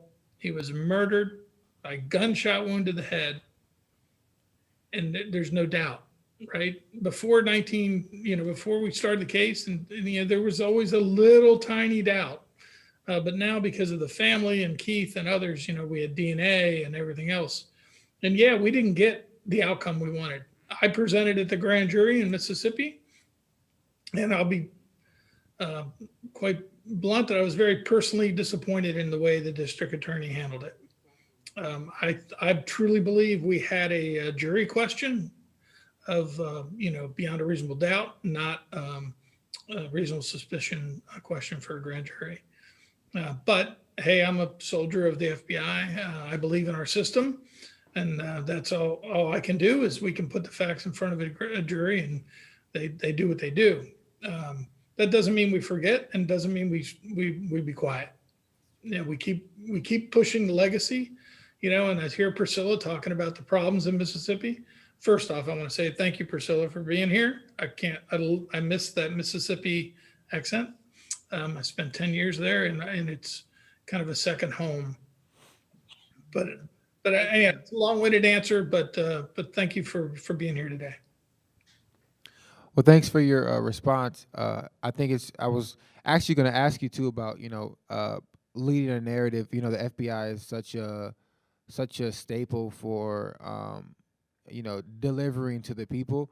And here in Minnesota, we have a few independent Black journalists who are changing the narrative, like Georgia Ford and King Demetrius, and we call it the Black CNN here, but in essence, it's giving the organic, true narrative of what actually is happening. A lot of times here locally, we have press like the Star Tribune and different things that give false reports and accounts before things are actually finalized and things are actually taken for the accurate account that it should be.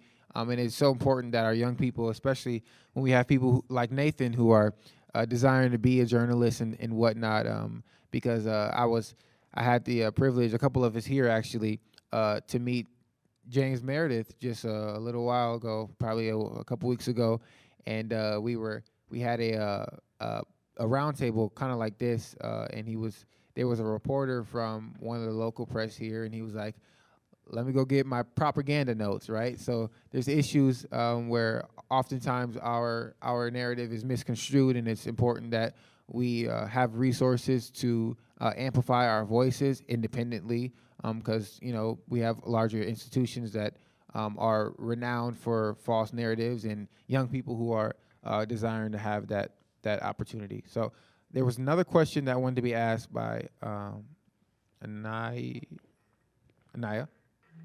and then Gabby after. I actually have a new question for Mr. Killinger. Let me take this off.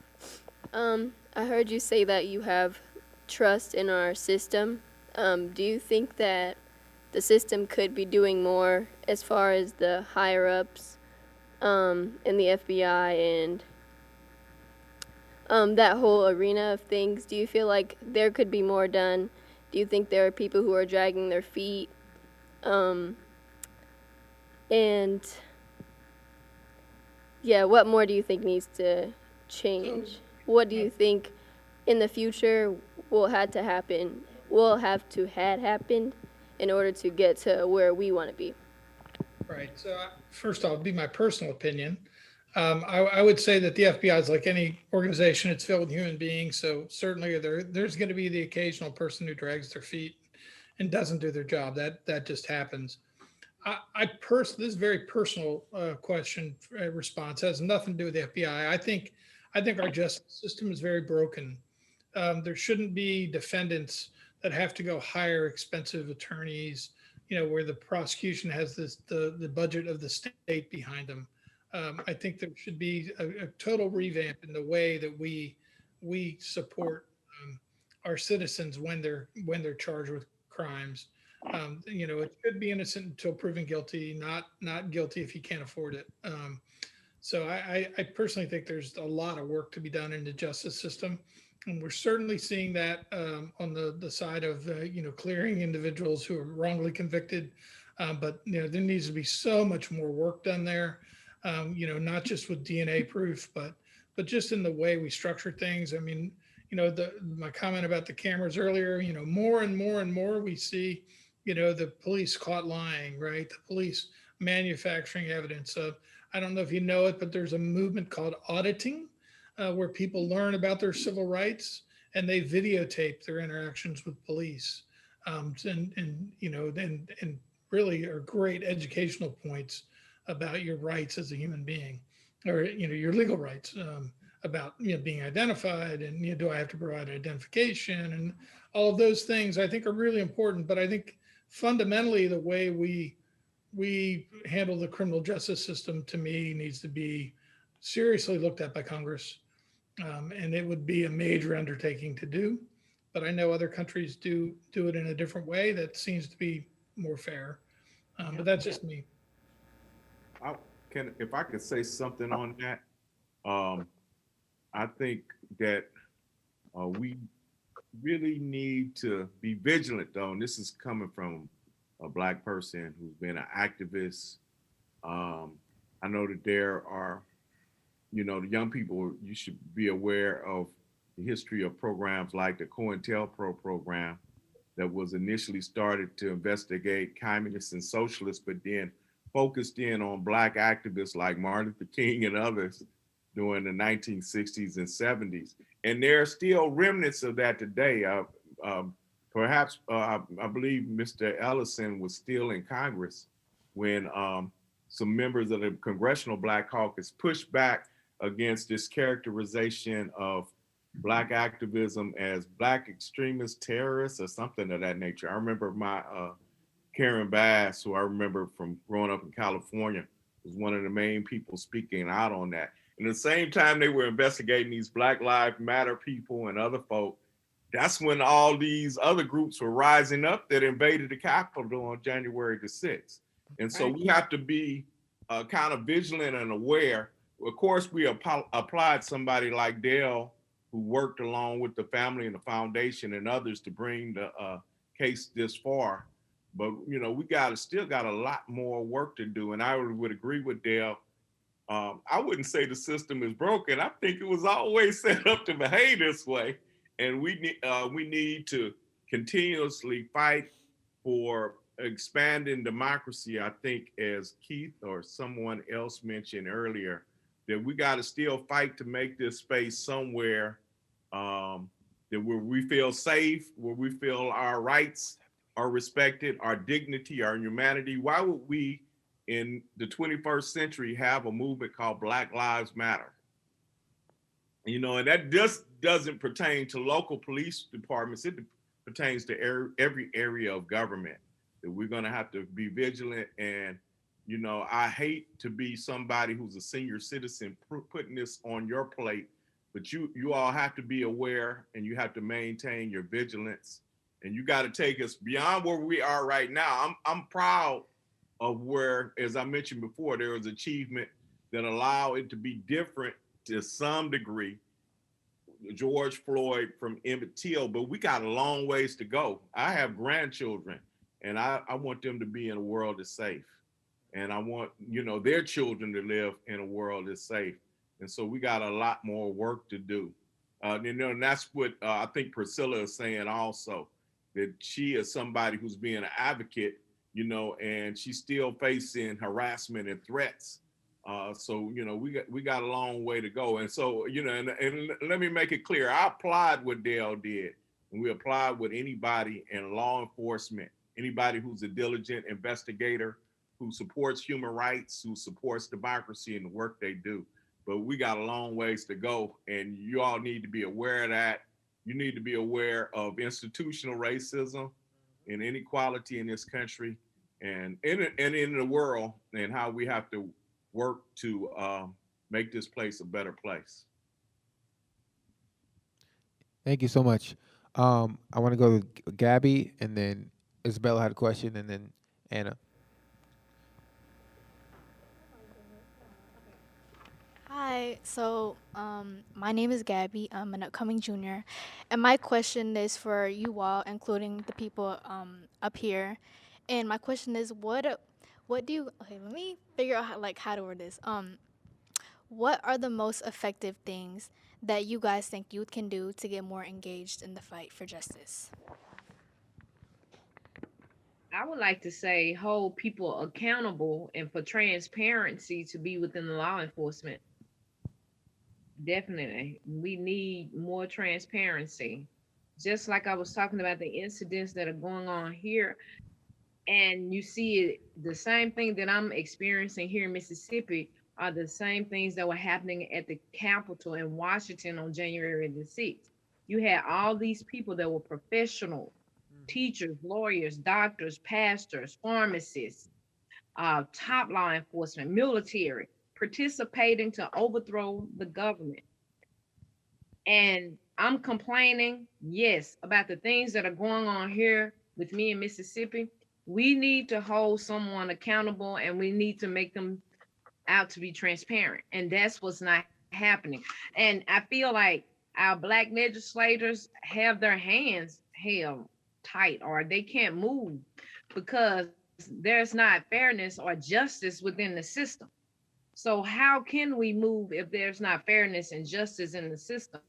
So I'm a very spiritual person, and I know God moves mountains. So my prayer is for us to come together. Something has to happen where we come together, we have more trust in each other, and we can move the United States forward. But moving like this, it's almost as if a war is coming, a war of injustice amongst us, and it's terrible because I should not be experiencing this in 2021. We just should not. We still having lynchings. I don't know if you all are aware, but out of 48 states in the United States, lynching is an acknowledged practice. If lynching is an acknowledged practice out of 48 states, that's deep and serious. And we still have not passed the anti-lynching bill. That speaks a lot for what's going on between the Senate and the House. There's no way the anti-lynching bill shouldn't be on the floor when you have 48 states in the United States that acknowledges lynching, that has participated in lynching. And Mississippi lead the nation, lead the number one state in the United States, lead lynching. And yet we are still experiencing this travesty. Yes, I think something needs to be done. We definitely need to start holding people accountable. And it needs to stop with Washington. They need to come into the Justice Department here in each one of these states, and somebody's going to have to do their job. Well, my answer to the question, I'm a educator. And I think everybody has a role to play. And so as an educator, I try not only to educate my students about it, but to have them active in doing work around these issues. And so that's some of the things that we've done, even with the Emmett Till Legacy Foundation. I would also say this is one of the issues I've been working on most of my adult life is this question of reparations. And usually when somebody thinks about it, they're only tied to slavery. There's a bill that finally made it out of committee in Congress. It was in the Judiciary Committee, and now it's eligible to go for to the entire House of Representatives, called HR 40. is to set up a commission to look at not only slavery but the legacy of slavery, and and then to come up with proper solutions for this. So I would say that the lynching of Emmett Till and others, including George Floyd and Ahmaud Arbery and all of the is part of this legacy of slavery. And so I'm hoping this bill is passed, and I think you should look and discuss it in your area, and contact your congressional representatives about it. I think the organization is always important, and as we talked about that activism before, so I'm just glad to see that you young people in Minnesota are organized, and I would just encourage you to maintain organization and to try to educate your friends and neighbors and parents. Sometimes you gotta, it's important for the younger people to call out us old folks and push us forward.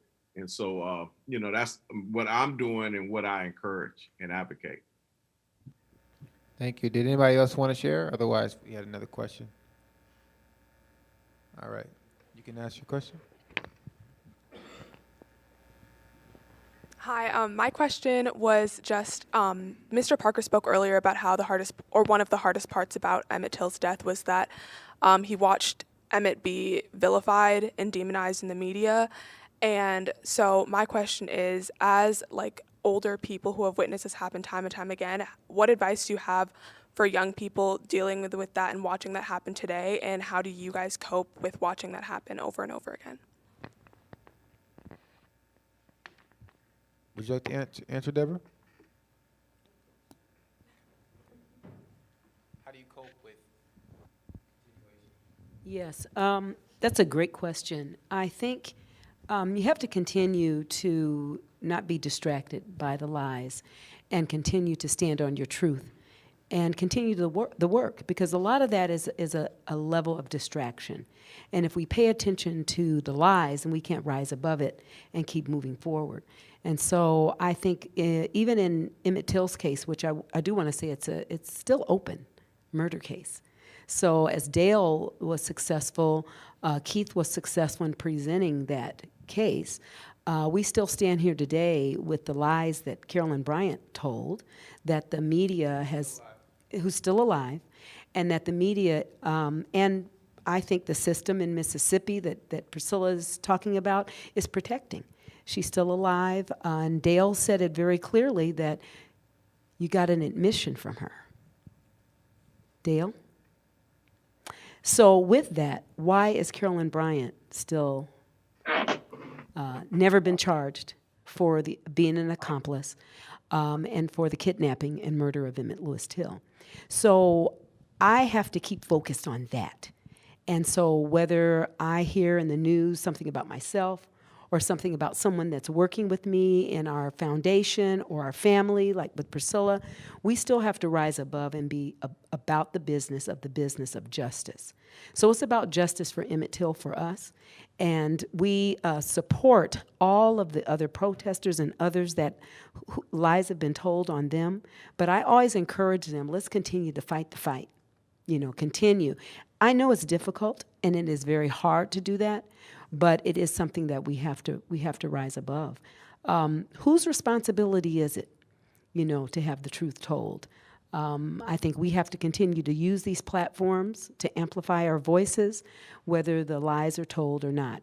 So one of the things that I'm just appreciative of is that this assembly of panelists and for yourselves, this is our opportunity to and with Reverend Parker, to start demystifying things, to tell the truth. And so we have to take advantage of those kind of platforms, which you all have done today, to hear the truth. And now you can go tell something that you heard from Reverend Parker's mouth. When you hear alleged whistle, he said what? He whistled. Is that a death sentence? Also, Carolyn Bryant Donham has so-called, not confessed, but recanted her story. That did not happen. Okay, so an author took advantage of an opportunity to write a book, thinking that Carolyn Bryant probably was going to be no longer with us. The book that she was writing and her memoirs is to be released in 2036. She's like mid 80s right now. And so with that, he sold a lot of books. He appeared on a lot of television shows. And there are some things that he needs to probably talk about. But the media took off on that Carolyn Bryant recanted, and that she has a heart. And I'll say this, as Reverend Parker said, we're not looking for vengeance. We're not hateful people, but we are looking for justice. So I have to stay focused on that, and I'd encourage all of you, no matter what kind of lies are told about you, stay focused about your business. If you don't have business, as Reverend Parker said, get in your lane, figure out what that lane is, and just stay in it and keep moving forward. That's my answer on it. Thank you. Good question. Thank you. To add to Mrs. Watt's comment, I have to say, I have devoted over half of my life in telling the Emmett Till story. It was very important to me that I went to the people who actually live it, to actually get their account of what transpired in 1955 and preserve it in a way so that now the world can hear it.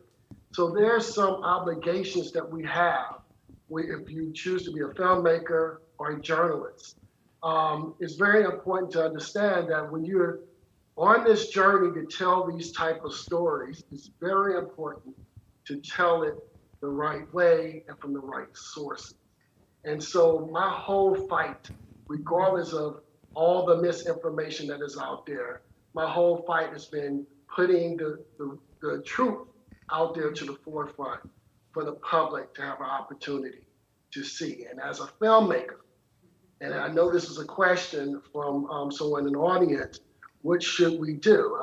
I would have to say to you, young people, find your niche in this world. Find your tool of the trade for your activism. I chose filmmaking as my activism tool. No more should we have to rely on our leadership and our communities to speak about atrocities. Nothing hits you more than a visual. It was the visual of Emmett Till that changed my life when I saw that photograph at 10 years old. And I've always felt that if I could recreate that moment, if I can use filmmaking as my activism tool to get the truth out, then that's very important to me because we're a see and touch generation. We have to see things to believe it. That's what happened in the case of George Floyd. A young sister, had that courage for that brief moment to grab her cell phone and filmed what happened that day. And if that had not happened, unfortunately, I would have to say, George Floyd would have been another footnote story. So again, work with what you have. And that's very important. I know you hear us say this all the time. Work with what you have. Make sure you make a good decision on the path that you want to make in life. And when you choose to work in human and civil rights, know that change is not going to happen overnight. What we're seeing today is a transgenerational ill. So it may take a generation or two to solve these problems. And that's the reality, the harsh reality, unfortunately, that we're living in today.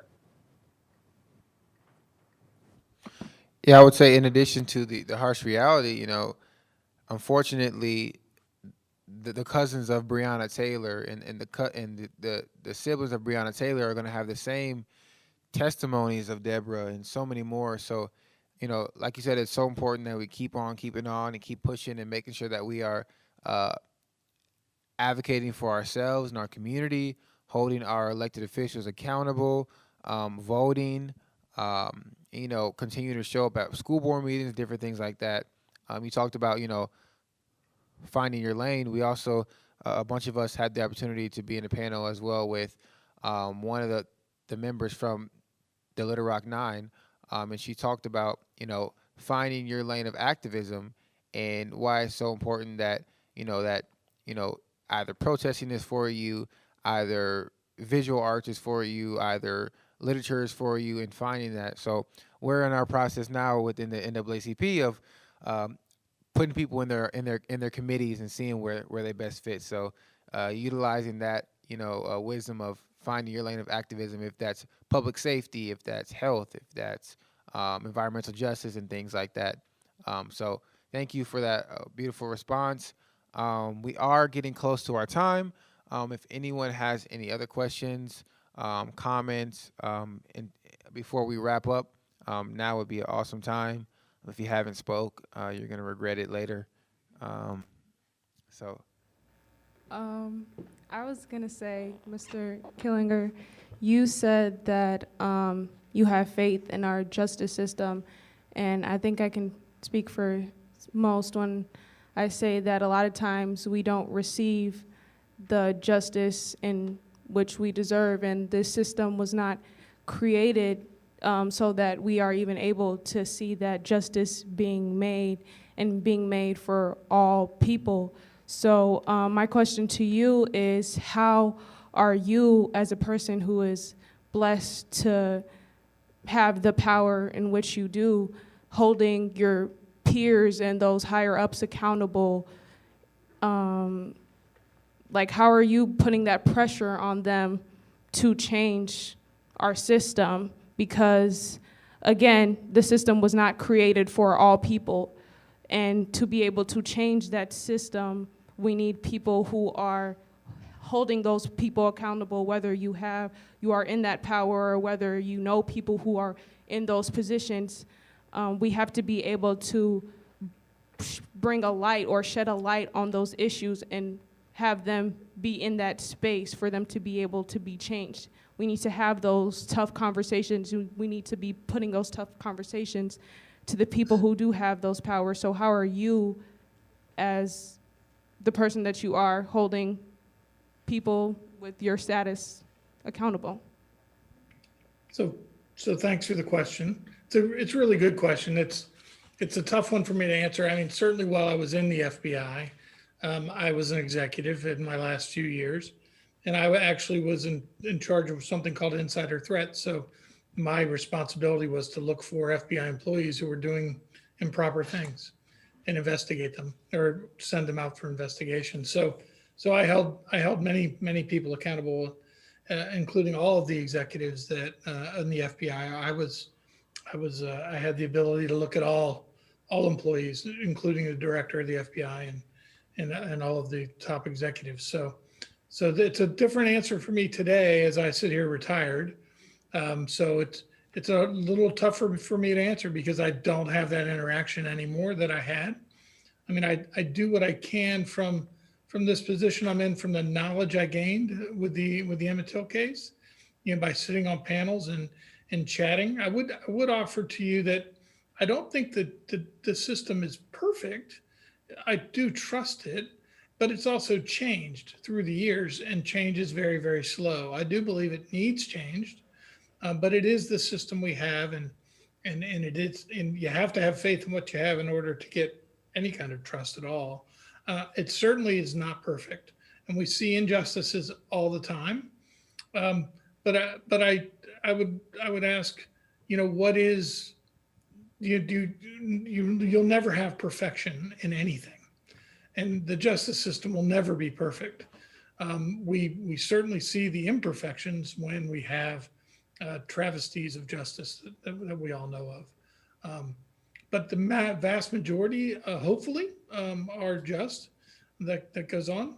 That maybe I'm wrong there, and maybe it's my bias, and we all bring our own unconscious biases to our lives and our views. And I strove as an FBI agent, and I strive in my life to try and recognize when I'm bringing mine, and that's very hard to do. So that it's a real challenge for all of us as we go through life, trying to understand what biases we bring to whatever perspectives we have. So it's not a great answer, but I do appreciate the question. Thank you.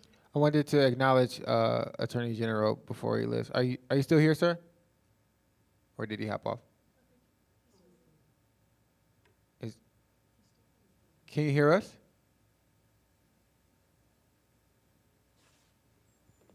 I think you're still on mute.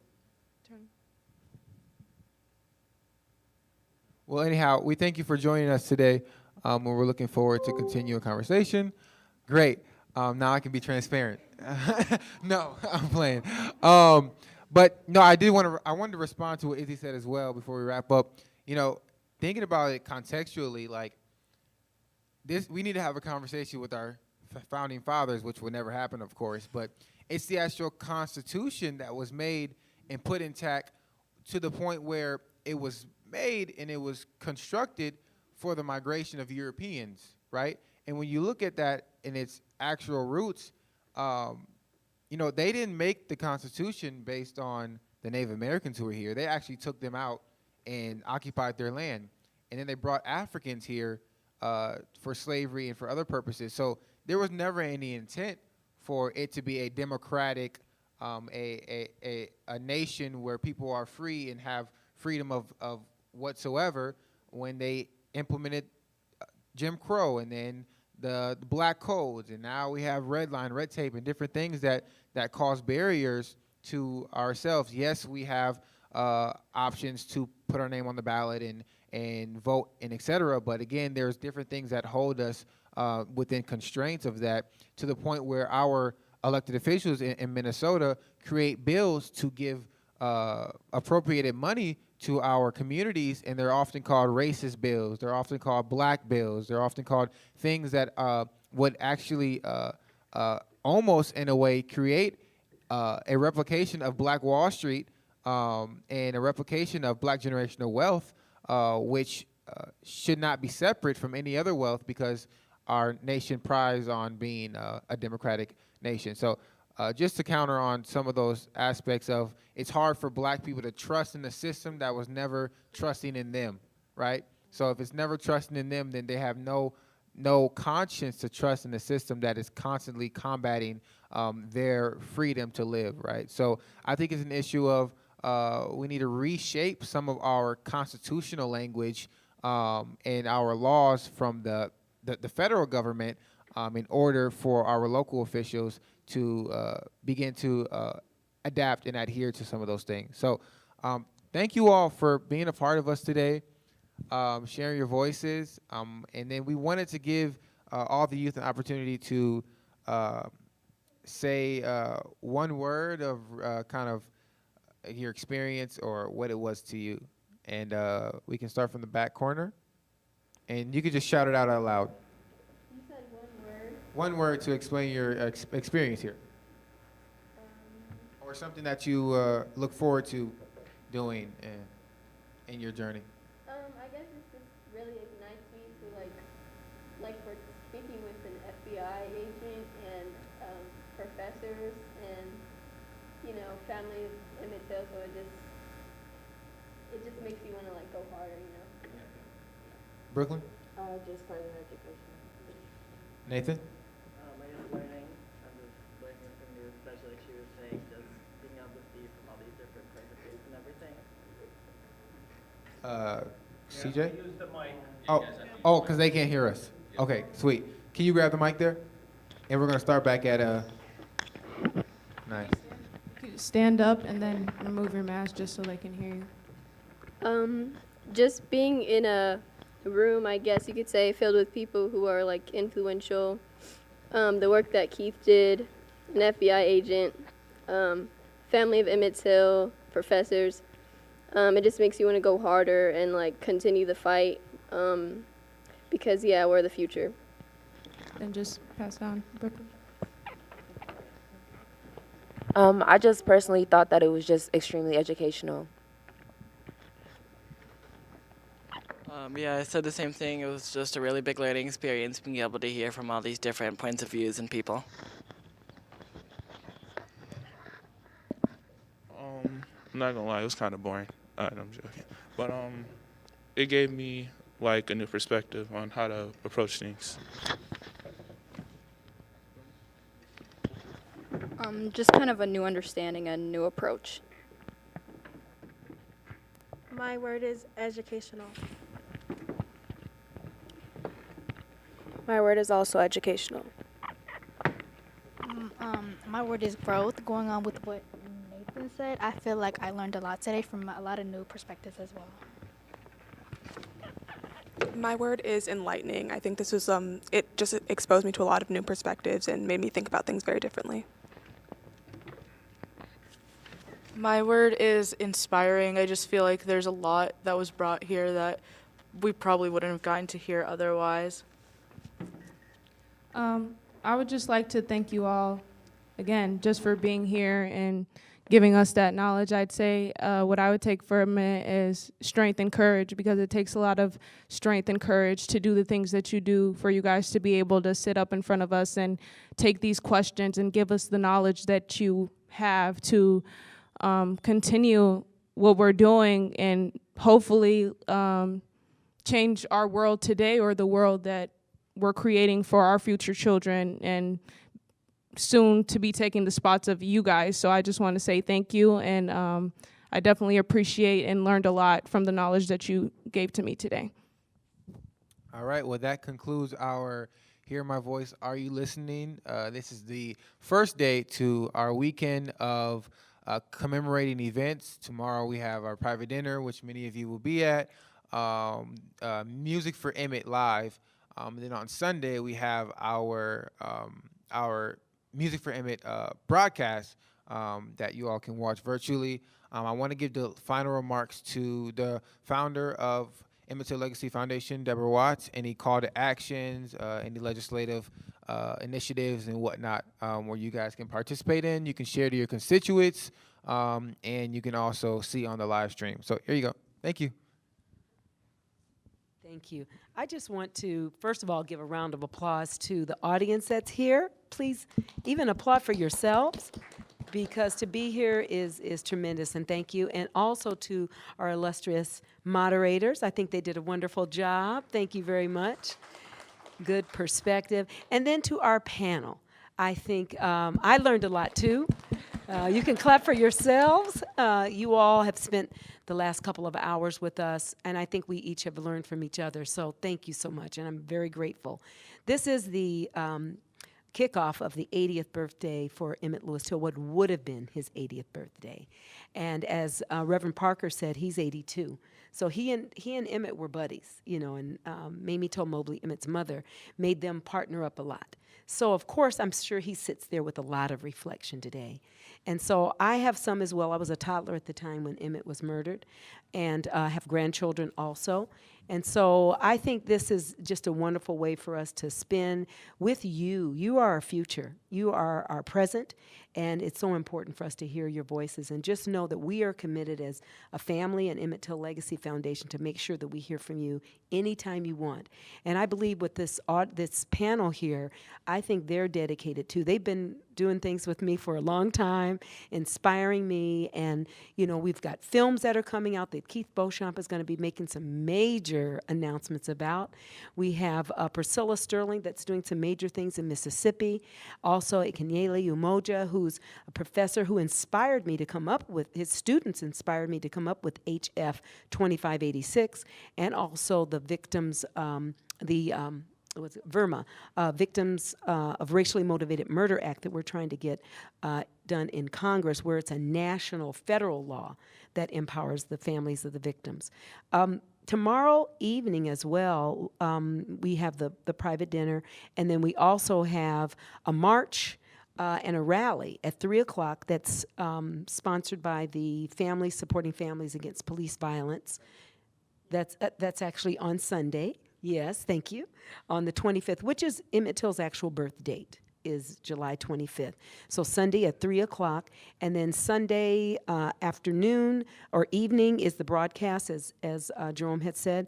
And then that evening is a prayer and candlelight vigil at George Floyd Square, and at 8:30 p.m. Thank you. It is an opportunity for us to draw those parallels, as you all questioned today, between George, Emmett, and there is a mural of Emmett down in George Floyd Square. And so I just invite you all to be a part of it, and our audience too, to keep tuned in. Follow us on Facebook, Emmett Till Legacy Foundation, also Twitter at Emmett Till, so you can just follow us. And then on Instagram, Emmett Till Legacy Foundation. We have HF 2586.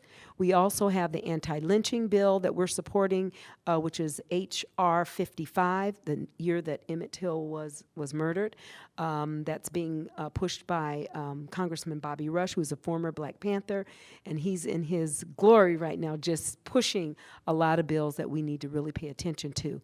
So without saying any more and stretching this beyond, I just want to say I'm very grateful on behalf of my family, with Priscilla as well, those that have partnered with me, and also the future generations, because they're going to see this and they're going to be so proud of all of us for bringing truth, transparency, a bit of history, and also the people that really make things happen. I think that's one of the things we have to actually make sure we bring in the room with us, the people that make things happen. You are change makers, and I know that you're going to make things happen as well. Thank you very much. Thank you. All righty. Well, thank you all. Have a wonderful day. Have a wonderful weekend and many more to come. We hope to see you all next year, or any other times that Deborah invites me again. And I think one more panelist has something to say, or you guys can give your final remarks, bye-byes, farewells, cash app I names. want to say something quick. I'm just inspired talking to you young people in the NAACP. I remember when the current president, national president, Derek Johnson, I knew him when he was a college student. So I'm just thinking of, where will y'all be in 20 years? And so I'm just inspired to be on this with you young folks. Thank you.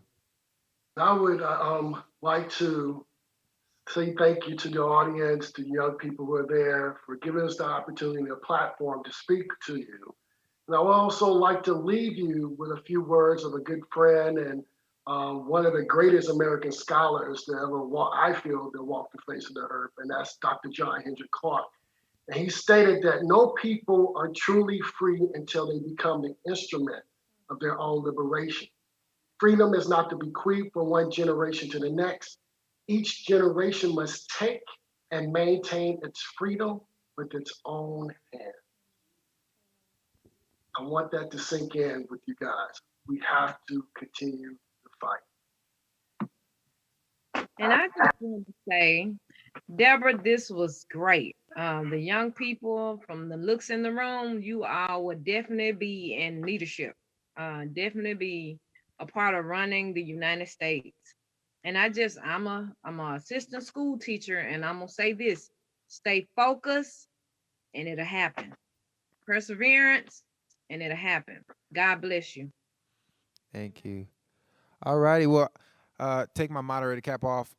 Thank y'all for real, because I be like trying to drag y'all everywhere, and I know sometimes it's like a sacrifice. You could be doing so many other things, but like really, it's so important to educate yourself. And sometimes it could be like, dang, we've been here for 2 hours, but but really gaining this and then passing on to your children, and just that empowerment. Like regardless if you're black, white, Asian, Hispanic, it's all good to know and to advocate and just to kind of be ahead of the game, especially in Minnesota where we're kind of like below where we should be as young people in terms of our succession rates, owning property, entrepreneurship, and so many different things. So you guys being, the leaders for that is super cool and makes me happy that I can help you out too. So, all right, guys.